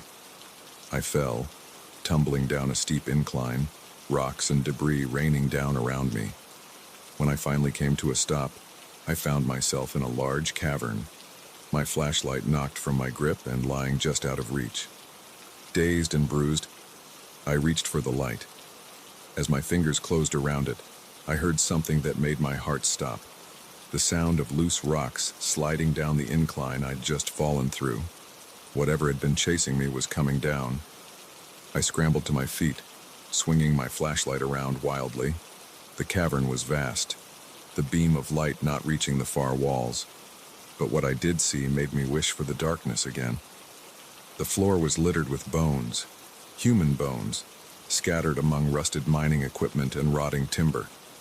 A noise behind me made me whirl around. There, at the edge of my flashlight's beam, stood a figure. It was vaguely humanoid, but wrong in ways I couldn't quite process. Its skin was pale and stretched tight over an emaciated frame, its fingers ending in long, sharp claws, but it was the eyes that truly terrified me, black, soulless pits that seemed to draw in all light. I stood frozen, unable to move, unable to breathe. The creature tilted its head, regarding me with an almost curious expression. Then, slowly, its mouth stretched into a grotesque parody of a smile, revealing rows of needle-sharp teeth. "Welcome," it said, its voice a rasping whisper that seemed to come from everywhere at once. "We've been waiting for you, Jake." The use of my name snapped me out of my paralysis. I turned and ran, not caring which direction, just needing to get away. I could hear it behind me, its claws scraping against stone as it gave chase. The cavern seemed endless, a maze of stalagmites and old mining equipment. My lungs burned, and my legs felt like lead, but terror kept me moving. I ducked behind a large rock formation, trying to catch my breath and come up with a plan. "You can't hide from us, Jake." The voice echoed through the cavern. "We know every inch of this place. It's our home, after all." Us? There were more of them. The thought sent a fresh wave of panic through me. I peered around the rock, trying to spot the creature. What I saw instead made my blood run cold. All around the cavern, pairs of glowing eyes were appearing in the darkness. Dozens of them, all focused on me. Desperation gave me strength. I spotted a tunnel on the far side of the cavern and made a break for it. The sound of pursuit was immediate, a cacophony of growls and scraping claws. The tunnel was narrow and winding, forcing me to slow down. I could feel them getting closer, their rasping breath seeming to tickle the back of my neck. Just when I thought all was lost, I saw a glimmer of light ahead. Daylight. With a final burst of speed, I sprinted towards the exit. I could feel claws grazing my back, tearing my jacket. But then I was out, tumbling onto sun-warmed rocks, the bright Colorado sun momentarily blinding me. I scrambled to my feet, expecting the creatures to follow. But when I turned back, the mine entrance was silent and dark. There was no sign of my pursuers. For a long moment I stood there, gasping for breath, my mind struggling to process what had just happened. Had it been real, or some kind of hallucination brought on by bad air in the mine? But the torn jacket and the scratches on my back were undeniably real. And when I looked closer at the mine entrance, I saw something that made my skin crawl. Claw marks, fresh and deep, scoring the rock just inside the shadows. I didn't wait around to see if the creatures would venture into the sunlight. I ran back to my car and drove away as fast as I could, not stopping until I reached the nearest town. I reported what I'd seen to the local authorities, but as I expected, they didn't believe me. They wrote it off as an overactive imagination, maybe triggered by a fall in the dark mine. But they did agree to post warnings about the dangers of the old Silver Creek mine. In the weeks that followed, I tried to convince myself that it had all been some sort of stress-induced hallucination. I threw myself into research, looking for any scientific explanation for what I'd experienced. But the more I dug, the more I found stories similar to mine. Tales of miners who'd ventured too deep and encountered things that defied explanation. I've never gone back to Silver Creek Mine, and I've given up urban exploration altogether. Some places, I've learned, are abandoned for a reason. Some secrets are better left buried. But on quiet nights, when the wind whistles just right, I swear I can still hear that rasping voice. "We've been waiting for you, Jake." And I wonder, are they still down there, in the darkness, waiting for the next unsuspecting explorer to venture into their domain? I may never know the full truth of what lurks in the depths of Silver Creek Mine. But one thing I know for certain, there are things in this world that defy our understanding, things that hide in the dark places of the earth, and sometimes, curiosity can lead us into dangers we're not prepared to face. So if you ever find yourself drawn to explore an abandoned place, remember my story, and ask yourself, is satisfying your curiosity worth the risk of encountering something that was never meant to see the light of day?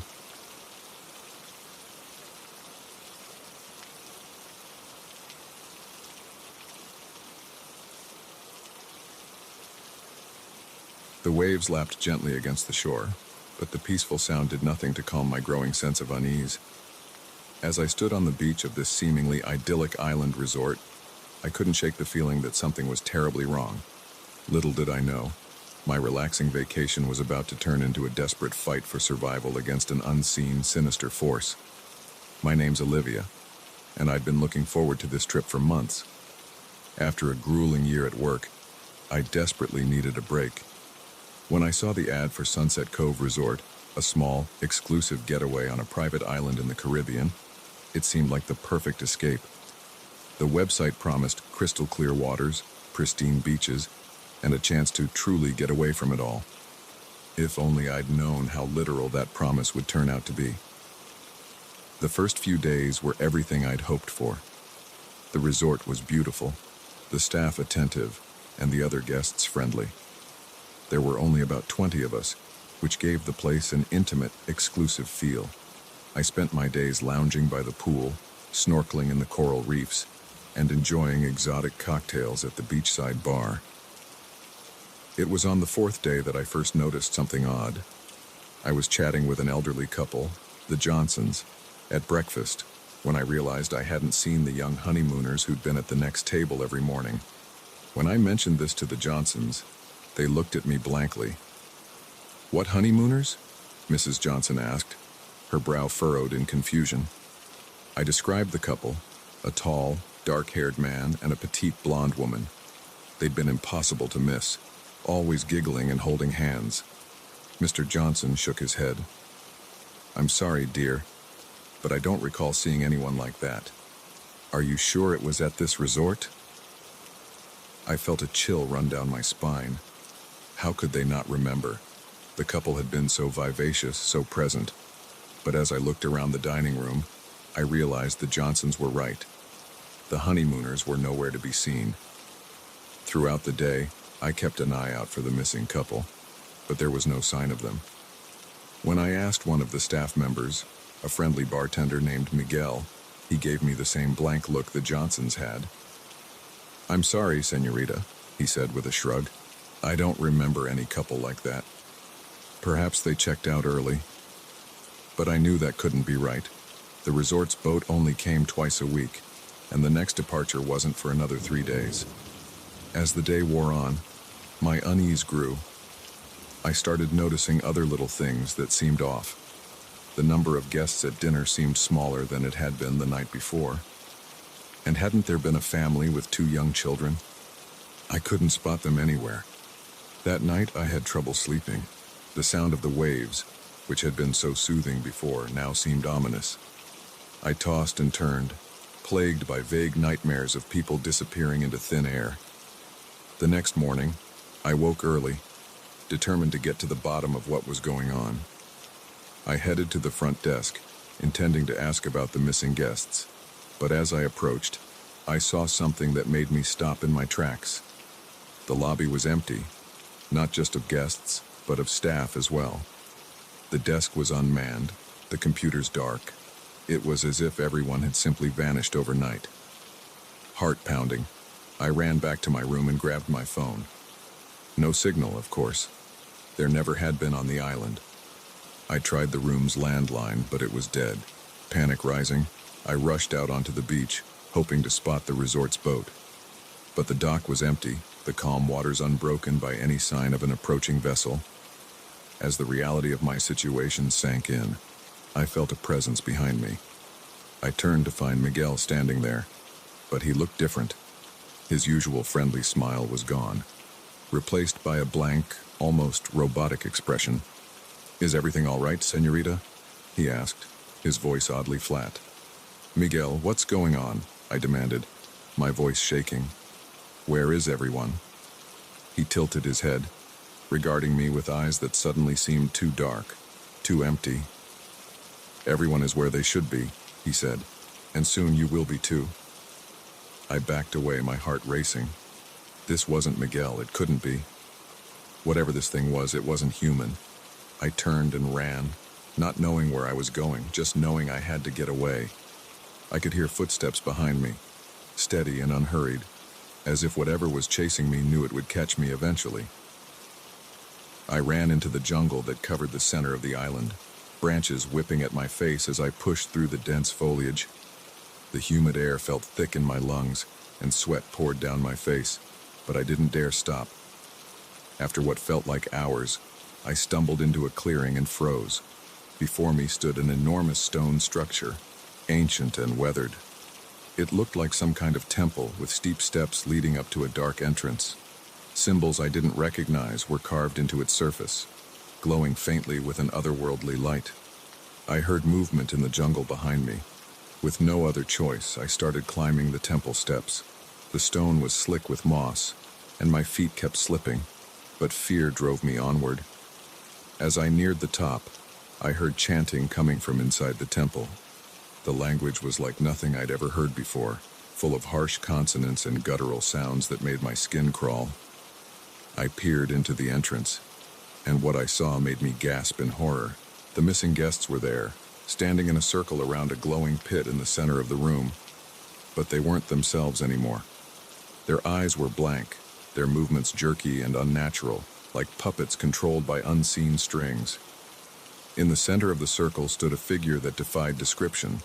It was tall, at least 8 feet, with skin that seemed to shift and change color like oil on water.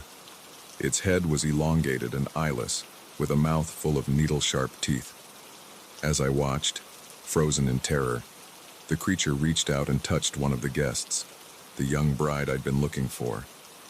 Her body went rigid, and then she simply faded away, like a photograph left too long in the sun. I must have made a sound because suddenly, every head in the room turned towards me. The creature let out a sound that was part roar, part scream, and started moving towards me with impossible speed. I turned and ran back down the steps, my feet barely touching the stone as I flew downwards. I could hear the others behind me, their movements coordinated and relentless. I burst out of the jungle and onto the beach, my lungs burning as I gasped for air. The resort stood before me, looking peaceful and inviting, as if nothing had changed. For a moment, I was tempted to run inside, to pretend this had all been a bad dream. But I knew the truth now. This place, this entire island, was a trap, a feeding ground for something ancient and hungry. I spotted a small motorboat pulled up on the beach, the kind used for water sports. Without hesitation, I pushed it into the water and jumped in, praying the key would be there. My hand closed around cold metal, and I could have cried with relief. The engine roared to life just as the others emerged from the jungle. I saw Miguel in the lead, his face twisted into an inhuman snarl. Behind him, the creature emerged, its form seeming to warp and distort the very air around it. I gunned the engine, the boat leaping forward into the waves. As I sped away from the island, I looked back one last time. The creature stood on the beach, surrounded by its puppets, and though it had no eyes, I swear it was looking right at me. I don't know how long I was out on the water. Hours blurred into days as I drifted, the relentless sun beating down on me. When I was finally rescued by a passing cargo ship, I was delirious from dehydration and sunburn. No one believed my story, of course. They found no record of a Sunset Cove resort, and satellite images showed nothing but unbroken jungle on the coordinates I gave them. The official explanation was that I'd had some kind of mental break, imagined the whole thing while lost at sea. But I know what I saw. I know what's out there, hiding behind a facade of tropical paradise. And sometimes, late at night, I swear I can hear that unearthly chanting, carried on the wind from some distant shore. So if you're planning a vacation and you come across an ad for a secluded island resort that seems too good to be true, think twice. Because sometimes, getting away from it all is the last thing you want to do.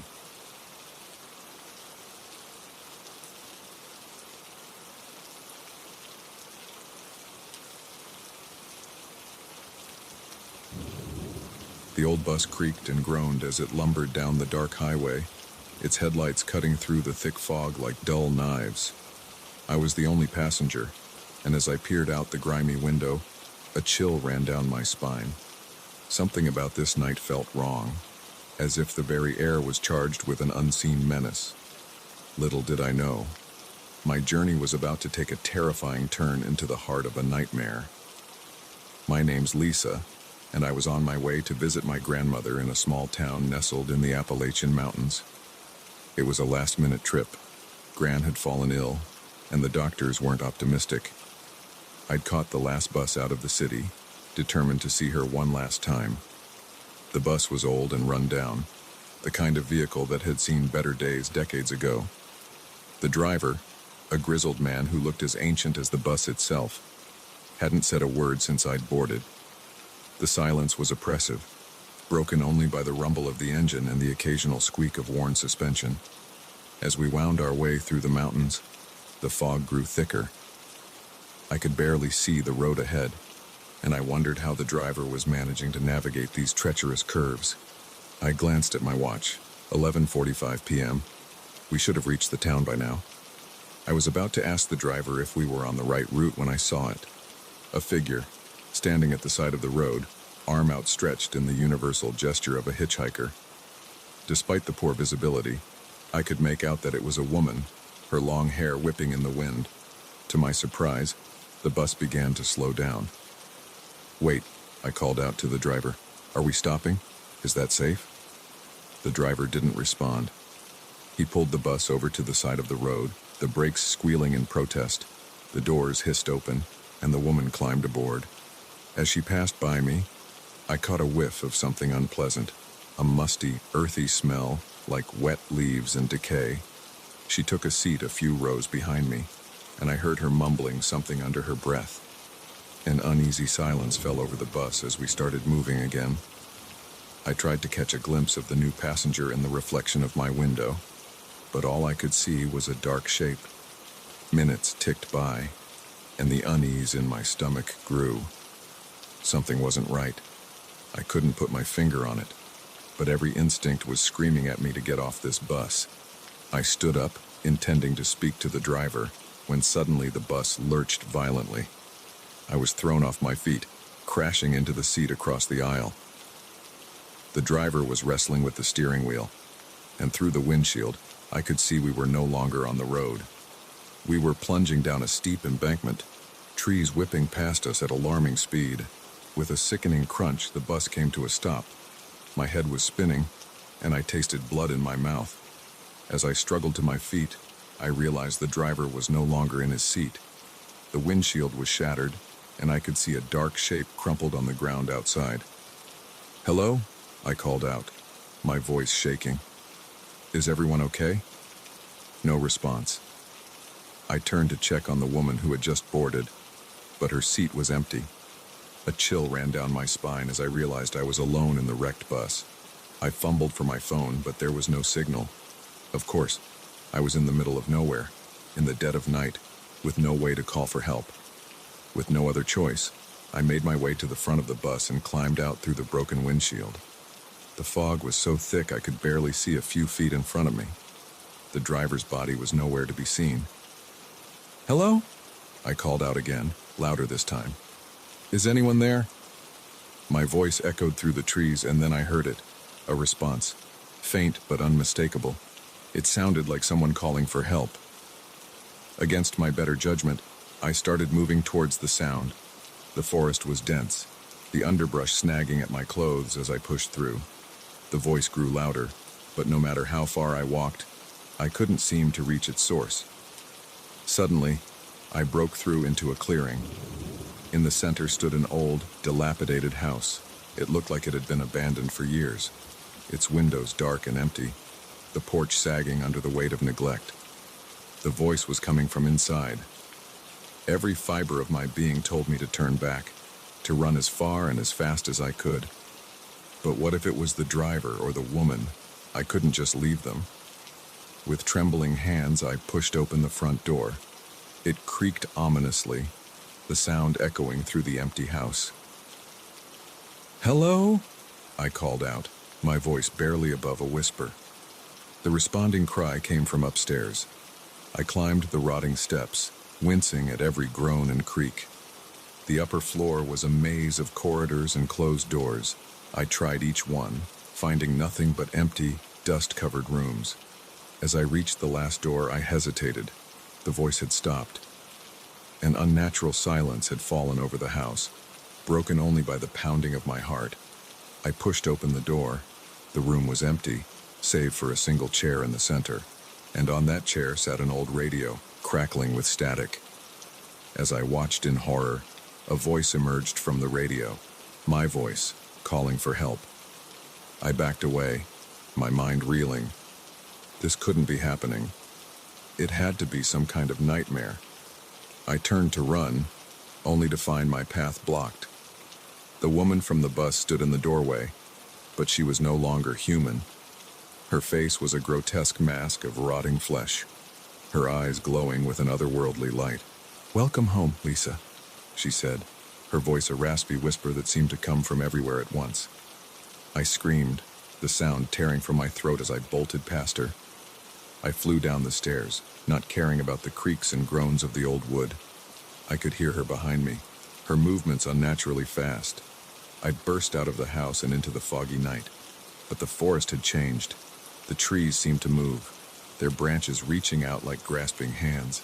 I ran blindly, branches whipping at my face, roots threatening to trip me at every step. I don't know how long I ran. It could have been minutes or hours. My lungs burned, and my legs felt like lead.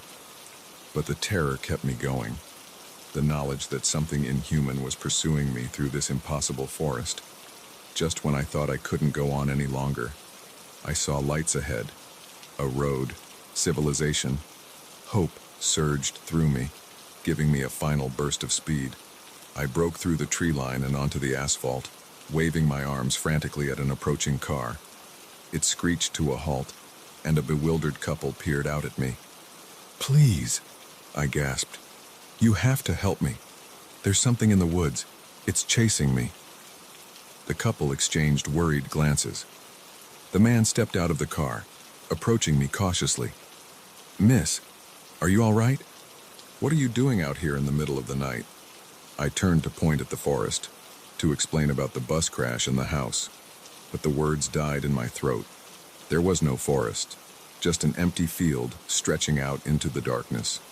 The couple drove me to the nearest town, where I told my story to skeptical police officers. They found no evidence of a bus crash, no mysterious house in the woods. According to them, I was miles away from where I should have been, with no explanation of how I got there. The official report chalked it up to confusion and trauma, possibly triggered by grief over my grandmother's illness.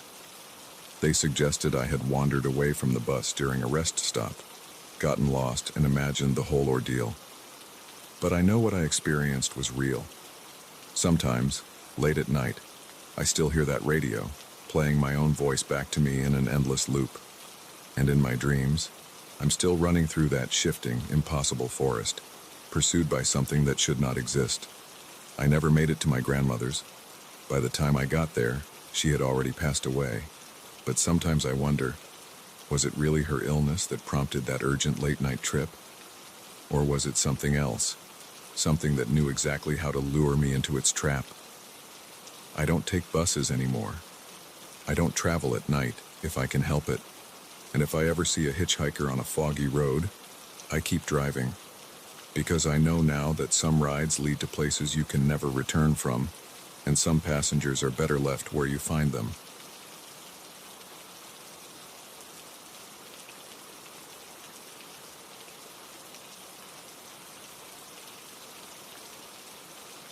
The first email arrived on a Tuesday. "I know what you did," it read, nothing more. I laughed it off as spam, but as the messages kept coming, each one more personal than the last, I realized with growing horror that someone was watching my every move, and they knew things about me that no one else should. My name is Rachel, and until a month ago, I was just another face in the crowd. A 32-year-old software developer living alone in my cozy apartment in Seattle. My life was comfortably predictable. Work, gym, maybe drinks with friends on the weekend. Nothing exceptional, nothing to draw unwanted attention, or so I thought. It started innocently enough. That first email, I barely glanced at before deleting, but then came another the next day. "You look tired at work today. Maybe skip that 3 p.m. coffee?" I froze, my hand hovering over the mouse. How could they know about my afternoon coffee run? I changed my email password immediately, convinced it was some sort of prank. Maybe a coworker with too much time on their hands. But the emails kept coming, each one from a different address, each one revealing intimate details of my daily life. "That red blouse looks nice on you. Brings out the color in your cheeks. Your cat seems lonely. Maybe you should play with her more instead of working late. Leftover Thai food again. You should really learn to cook." With each message, my paranoia grew. I started checking over my shoulder constantly, convinced I was being followed. I scoured my apartment for hidden cameras, changed all my passwords, even bought new locks for my doors. But nothing stopped the emails. I went to the police, but they were maddeningly unhelpful. Without any explicit threats, they said there was little they could do. They suggested I block the email addresses and report them as spam, as if I hadn't already tried that. Weeks passed, and the messages became more frequent, more intrusive. They knew about private phone conversations, about thoughts I'd only written in my journal. It was as if the sender could read my mind. You shouldn't feel guilty about what happened to your sister. It wasn't your fault. That one made my blood run cold. My sister's accident was something I'd never spoken about to anyone. It was a closely guarded secret, a source of shame and regret that I'd buried deep inside. How could they possibly know? I stopped sleeping, stopped eating. Every ping of my phone, every notification on my computer sent me into a panic. I felt like I was losing my mind. Then came the email that changed everything. I'm tired of this game, Rachel. It's time we meet face to face. Come to Volunteer Park tomorrow at noon. Come alone, or everyone will know your secret. I knew I shouldn't go. Every rational part of my brain screamed that it was a trap, but I was desperate for answers, and the threat of exposure terrified me more than any physical danger. The park was busy that day, families enjoying the rare Seattle sunshine. I sat on a bench near the conservatory, my heart racing, scanning every face for a sign of recognition. At exactly noon, my phone buzzed. Another email. Look to your left. I turned, and there she was, a woman, probably in her early 40s, with short dark hair and piercing green eyes. She smiled as she sat down next to me, and I felt a chill run down my spine. "Hello, Rachel," she said, her voice surprisingly warm. "I'm glad you came." "Who are you?" I demanded, my voice shaking despite my attempt to sound strong. "Why are you doing this to me?" She laughed, a sound that was both melodious and terrifying. "Oh, Rachel, I'm doing this for you. To protect you. Protect me. From what?" Her smile faded, replaced by a look of intense concern. "From yourself, of course. From the guilt that's eating you alive.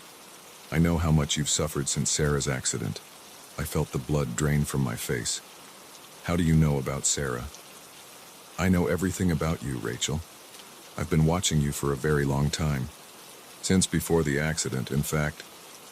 My mind reeled. This was impossible. "But why?" She sighed, looking out over the park. "Because you're special, Rachel. You have a gift, a power you don't even realize. And there are people who would exploit that power if they knew about it." I shook my head, trying to make sense of her words. "I don't understand. What power? I'm just a normal person." She turned back to me, her green eyes seeming to look right through me. "You can alter reality, Rachel, with your thoughts, your emotions. You've been doing it unconsciously for years. The accident wasn't your fault, but it was caused by your power, your fear, your anger. It manifested in a way you couldn't control." I stood up, backing away from her. "You're insane. This is crazy. I'm leaving." But as I turned to go, I saw it. The world around us had shifted. The families, the trees, the very sky itself seemed to waver, like a mirage in the desert. And in that moment, I knew she was telling the truth. Memories came flooding back. Strange occurrences throughout my life that I dismissed or rationalized away. Objects moving on their own. Unlikely coincidences. Moments where reality itself seemed to bend to my will. I sank back onto the bench, my legs weak. "Who are you really?" I whispered. "My name is Elena," she said softly. "I'm like you. We're part of a small group of people with abilities similar to yours. We've been watching you, protecting you from those who would use your power for their own gain." "The emails. A necessary evil," Elena said, at least having the grace to look somewhat ashamed. "We needed to push you, to make you confront your power. It was the only way to wake you up to the truth." My mind was spinning. If what she was saying was true, It changed everything. My whole life, my understanding of reality itself, was a lie. "What happens now?" I asked, my voice barely above a whisper. Elena smiled, a genuine warmth in her eyes. "Now, we teach you. We help you understand and control your gift. And then, if you choose, you join us in protecting others like yourself." As if on cue, two more people approached us. A tall, athletic man with kind eyes, and a younger woman with a mischievous grin. Elena introduced them as Michael and Zoe, other members of their group. "We have a lot to show you, Rachel," Michael said, his deep voice reassuring. "A whole world you never knew existed." Zoe grinned, bouncing on her toes with barely contained excitement. "Just wait until you see what you can really do. It's going to blow your mind." I looked at each of them in turn, these strangers who somehow knew me better than I knew myself. Part of me was still terrified, still wanted to run away and pretend none of this was happening. But a larger part, a part I was only just beginning to recognize, felt like I was finally waking up from a long, confusing dream. "Okay," I said, taking a deep breath. "Show me." The world shifted again, but this time I was ready for it. Colors became more vibrant, sounds more clear. I could feel the energy of the earth beneath my feet, the whisper of thoughts from the people around us. Elena took my hand, her touch electric. "Welcome to the real world, Rachel. Your journey is just beginning." As we walked out of the park, I felt a weight lift from my shoulders. The guilt, the fear, the constant feeling of being watched, it all melted away. For the first time in years, I felt truly free. I don't know what the future holds. Learning to control this power, to use it responsibly, won't be easy. But for the first time in my life, I feel like I have a purpose, a destiny. Those emails that seemed so threatening, so invasive, turned out to be the key to my liberation. They forced me to confront a truth about myself that I'd been running from my whole life. So if you ever receive a mysterious email, one that seems to know too much about you, don't be too quick to dismiss it. It might just be the wake-up call you never knew you needed. Because in this world of infinite possibilities, of realities that shift and change with a thought, the only true limits are the ones we place on ourselves. And I, for one, am ready to break free of those limits and explore the full extent of what I can do. My name is Rachel, and I can change reality. This is where my story really begins.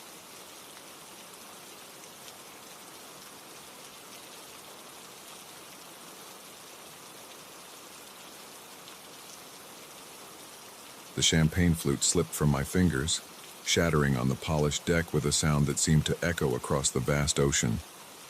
As I stared at the glittering shards, a chill ran down my spine that had nothing to do with the sea breeze.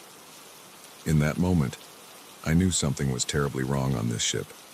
Little did I know, this luxurious cruise would soon become a nightmare from which there might be no escape. My name is Daniel, and I'm a travel writer.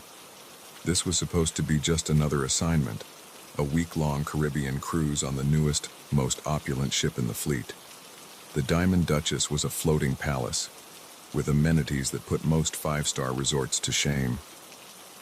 I'd been looking forward to lazy days by the pool, gourmet meals, and maybe a little romance if I was lucky. The first 2 days were everything I'd hoped for. I lounged in the sun, indulged in ridiculous cocktails, and chatted up my fellow passengers. There was a festive atmosphere on board, everyone eager to make the most of their vacation. It was on the third night that things started to feel off. I was at the ship's main restaurant, enjoying a lavish dinner, when I overheard a heated conversation at the next table. "I'm telling you, I saw her this morning," a woman was saying, her voice low but intense. "But that's impossible. She can't be here." Her companion, an older man, shushed her. "Keep your voice down. We don't know who might be listening." I tried not to eavesdrop, but their furtive glances and hushed tones piqued my curiosity. As a writer, I have a nose for a good story, and this smelled like one. After dinner, I decided to do a bit of investigating. I struck up conversations with other passengers, casually steering the topics towards any unusual occurrences. Most people hadn't noticed anything amiss, but a few shared odd experiences. A honeymooning couple swore they'd seen a man walk through a closed door.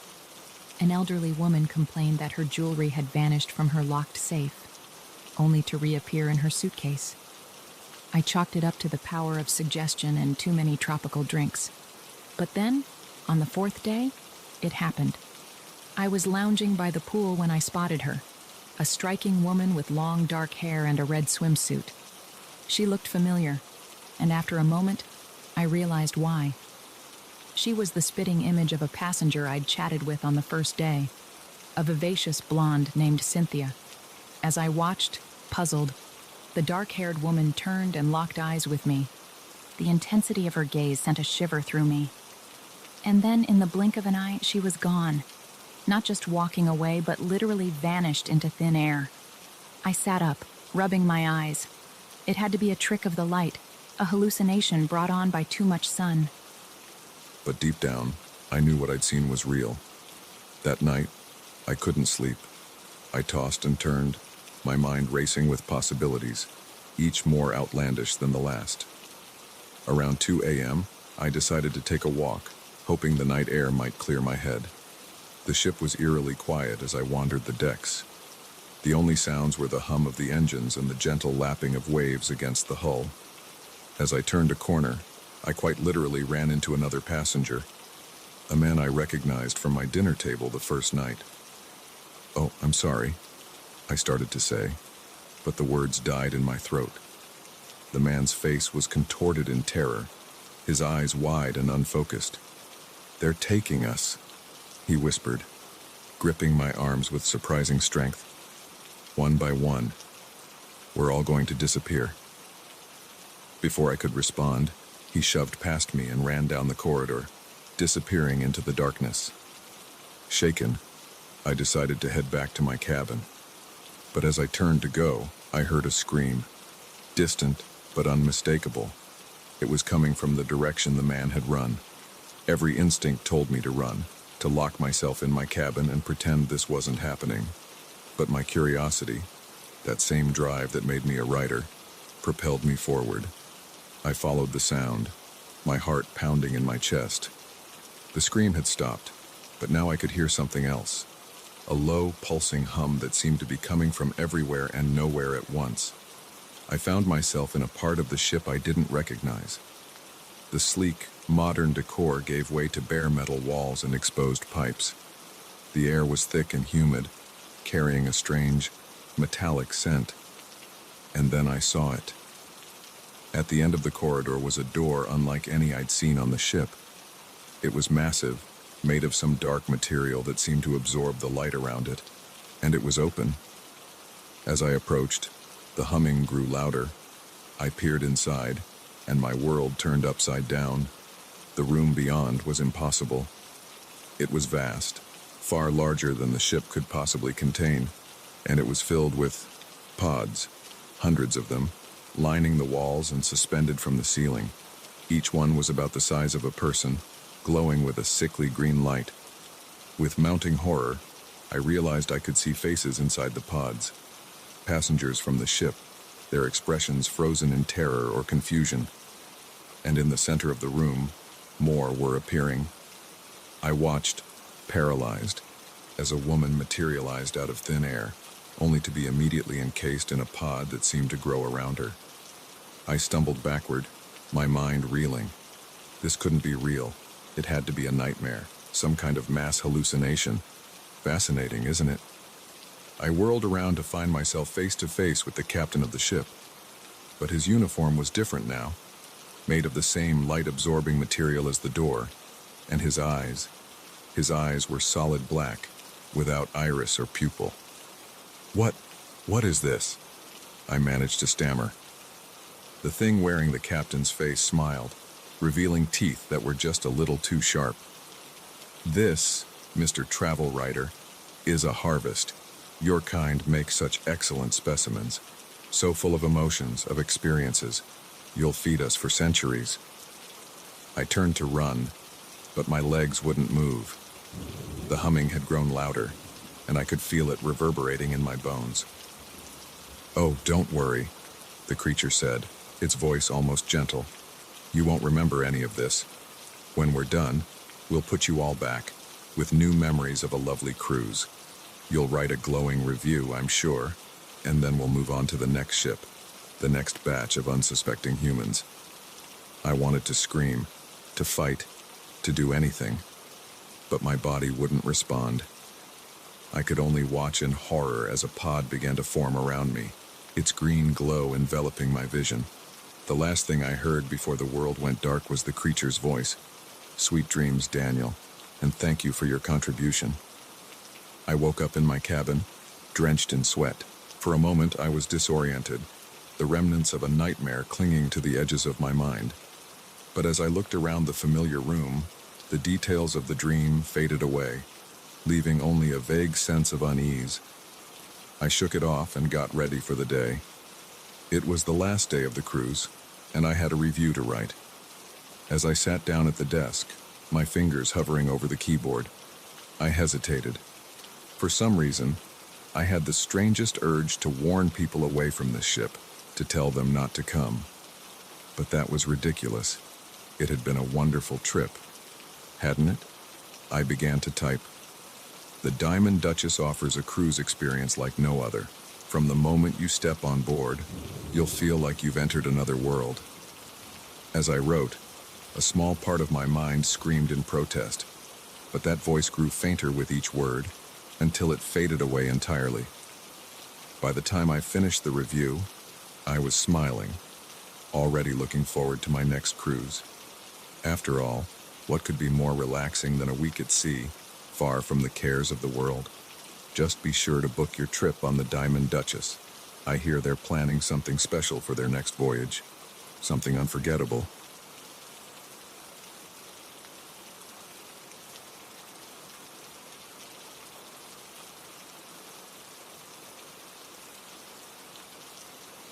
The distress call crackled through my radio, breaking the monotonous silence of the forest. "Help, please, lost." The voice was faint, desperate, and unmistakably human. As I reached for my gear, I had no idea that this routine rescue mission would lead me into the heart of an ancient, terrifying mystery. My name is Alex, and I've been a search and rescue volunteer in the Pacific Northwest for over a decade. I've seen my fair share of strange things in these woods, but nothing could have prepared me for what I was about to encounter. It was a crisp autumn morning when the call came in. A hiker had gone missing in a remote area of the Cascade Mountains, a region known for its treacherous terrain and unpredictable weather. As I geared up and headed out with my team, I couldn't shake an odd feeling of dread that settled in the pit of my stomach. The first few hours of the search were uneventful. We combed through dense underbrush, calling out and listening for any response. The forest was eerily quiet, devoid of the usual sounds of wildlife. It was as if the entire ecosystem was holding its breath. As we pushed deeper into the wilderness, the landscape began to change subtly. The trees seemed older, more gnarled, their branches reaching out like crooked fingers. Mist clung to the ground, swirling around our ankles as we walked. I've been in these woods countless times, but something felt different, almost alive. It was late afternoon when we found the first clue. A tattered backpack hung from a low branch, its contents strewn across the forest floor. As I approached to examine it, I noticed something strange. The items, a water bottle, a map, some energy bars, all looked brand new, untouched by the elements, but the backpack itself was weathered and rotted, as if it had been out here for years. "That's impossible," my partner, Mike, muttered as he crouched down beside me. "The hiker only went missing yesterday." Before I could respond, a scream pierced the air. It was close, just beyond the next ridge. We took off running, our hearts pounding in unison with our footfalls. As we crested the hill, we stopped short, stunned by what we saw. In a small clearing stood a group of people, but they weren't our missing hiker. There were at least a dozen of them, men and women of various ages, all looking lost and terrified. Some were dressed in modern hiking gear, while others wore clothes that looked decades out of date. "Oh, thank God," one woman cried out when she saw us. "We've been lost for so long. Can you help us get out of here?" I approached cautiously, my mind racing to make sense of the situation. "When did you all get lost?" I asked, trying to keep my voice calm and professional. The answers that came back chilled me to the bone. Some said they'd been wandering for hours, others for days. But one man, dressed in what looked like 1970s camping attire, insisted he'd been lost in these woods for over 40 years. As I radioed for backup, trying to explain the inexplicable situation we'd stumbled upon, Mike pulled me aside. "Alex," he whispered, his face pale, "look at their feet." I glanced down and felt my blood run cold.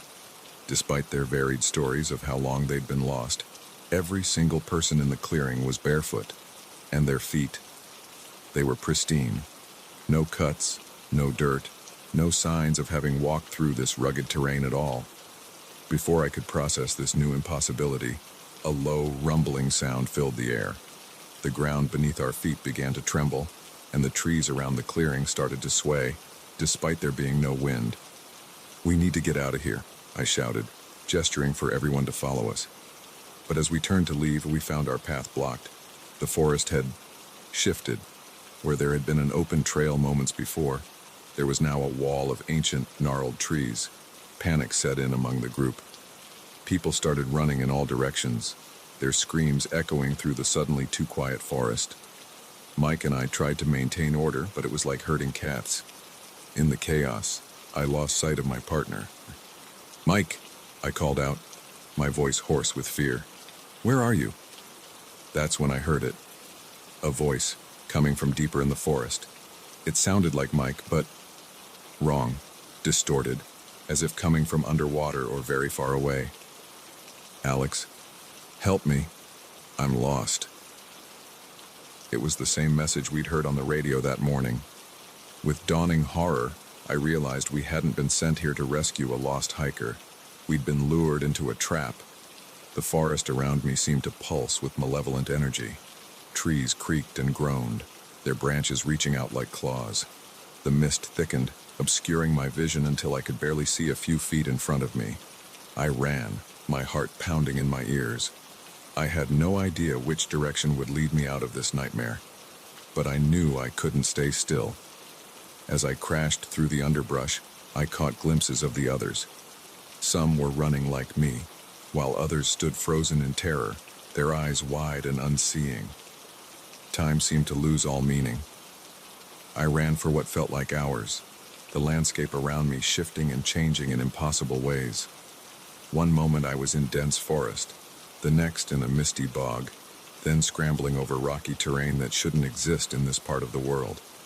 Just when I thought I couldn't go on, when my legs were about to give out from exhaustion, I broke through a line of trees and found myself back at our base camp.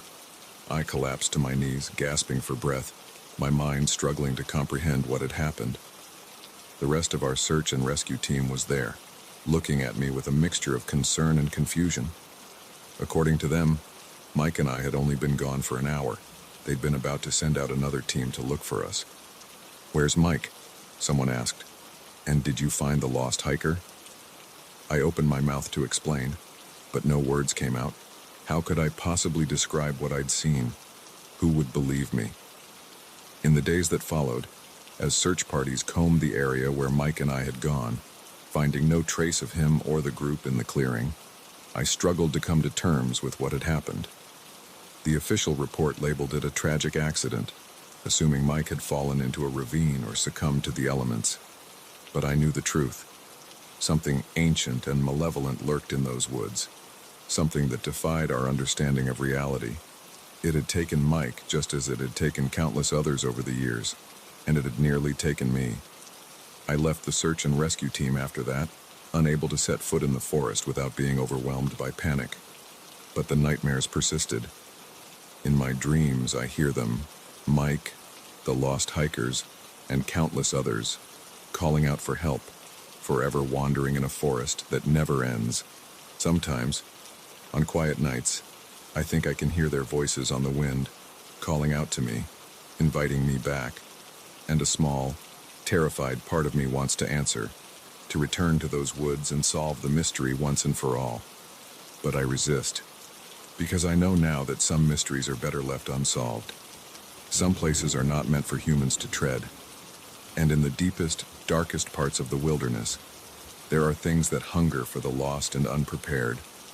So if you're ever hiking in the Cascades and you hear a call for help on the wind, turn back. Don't follow the voice, no matter how familiar it sounds. Because in those ancient woods, not everything that calls out is human, and not everyone who enters comes back out.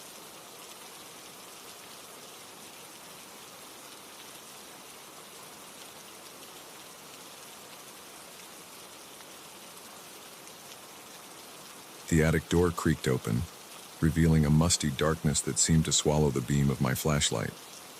As a real estate agent, I'd explored countless old houses, but something about this one made the hairs on the back of my neck stand up. Little did I know, stepping into that attic would plunge me into a nightmare that would challenge everything I thought I knew about reality. My name's Emma, and I've been selling houses in this sleepy New England town for over a decade. The Blackwood Manor was supposed to be just another listing, albeit a prestigious one. The sprawling Victorian mansion had been vacant for years, its once grand facade now weathered and foreboding. But with the housing market booming, I was confident I could find a buyer who'd see past the peeling paint and overgrown gardens. I arrived early that morning, armed with my camera and a stack of disclosure forms, the key stuck in the lock, reluctant to turn, as if the house itself was resisting my intrusion. When I finally got the door open, I was hit by a wave of stale air and the unmistakable scent of decay.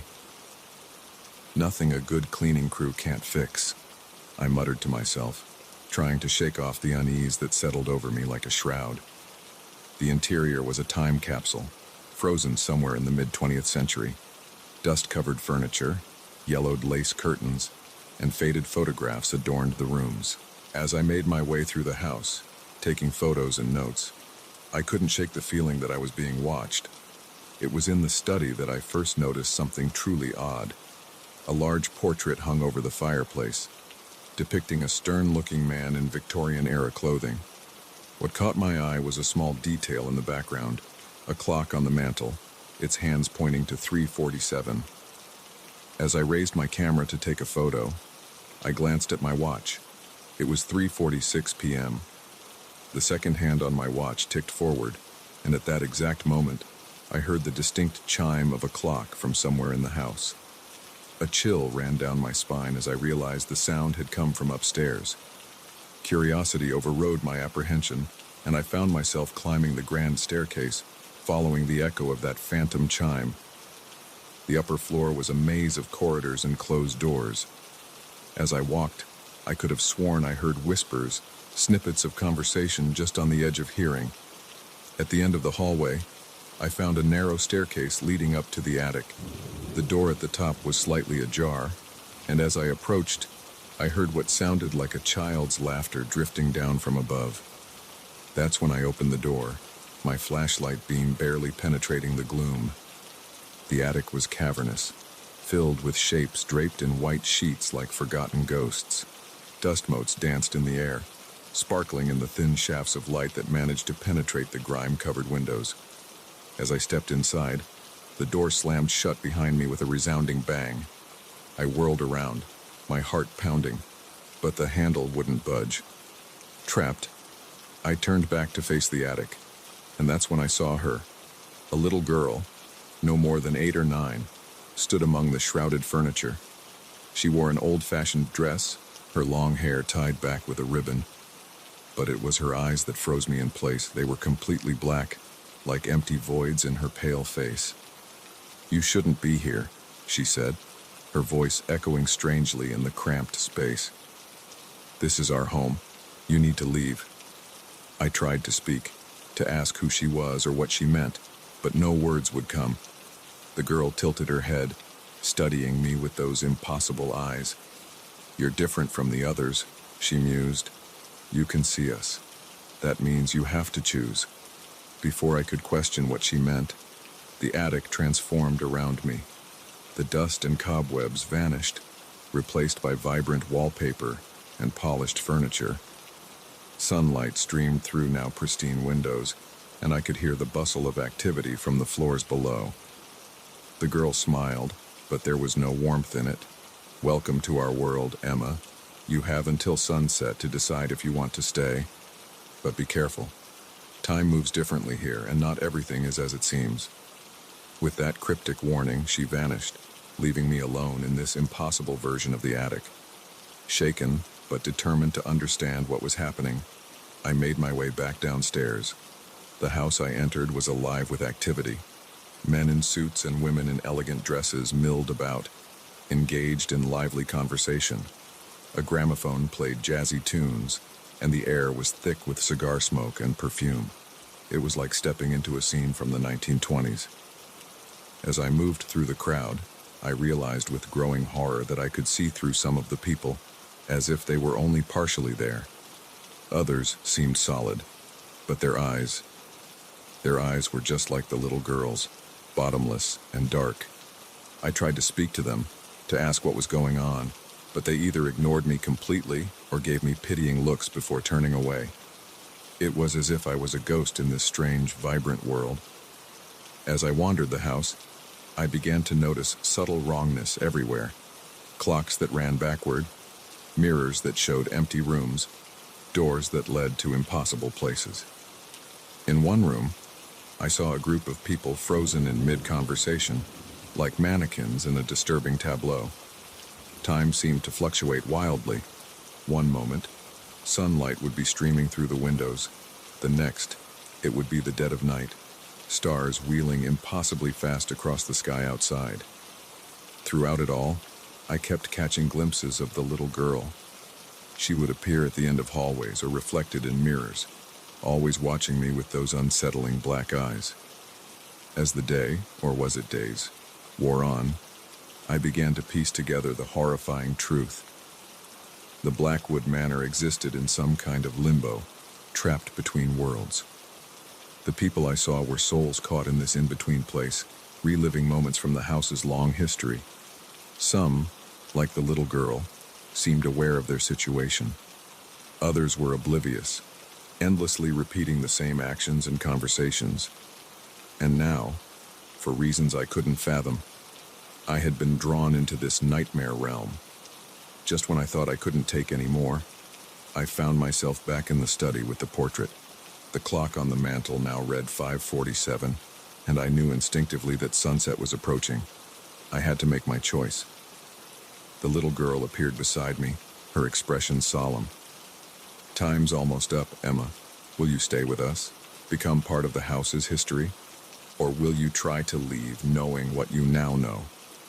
I looked at her, this child who was so much more than she appeared. "What happens if I stay?" I asked, my voice hoarse from disuse. She smiled, and for a moment I saw the lonely little girl behind the ageless being.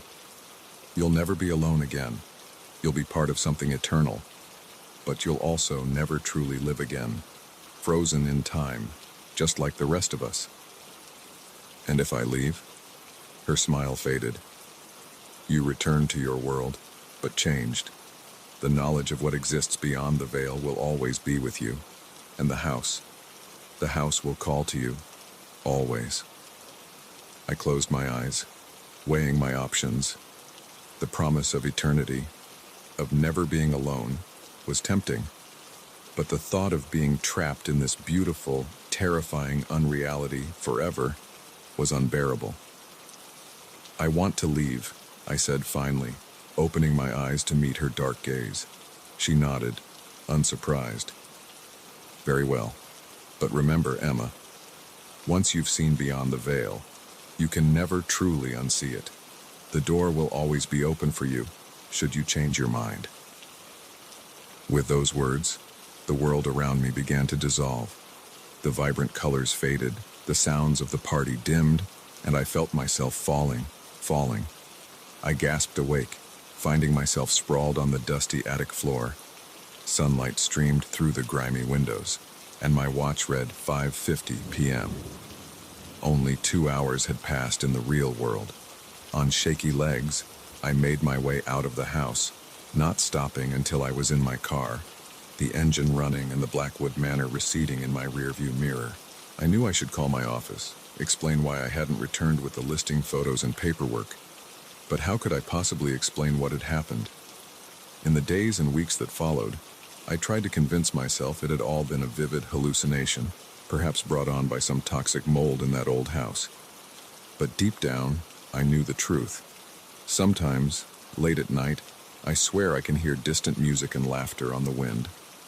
And in my dreams, a little girl with eyes like bottomless pits watches me, waiting, always waiting. I haven't been back to Blackwood Manor. I'm not sure I ever will. But I know the door is still open, and a part of me wonders what would happen if I stepped through once more. So if you're ever house hunting and come across a grand old Victorian that seems too good to be true, be careful. Some houses have secrets that are better left undiscovered, and some doors, once opened, can never truly be closed again.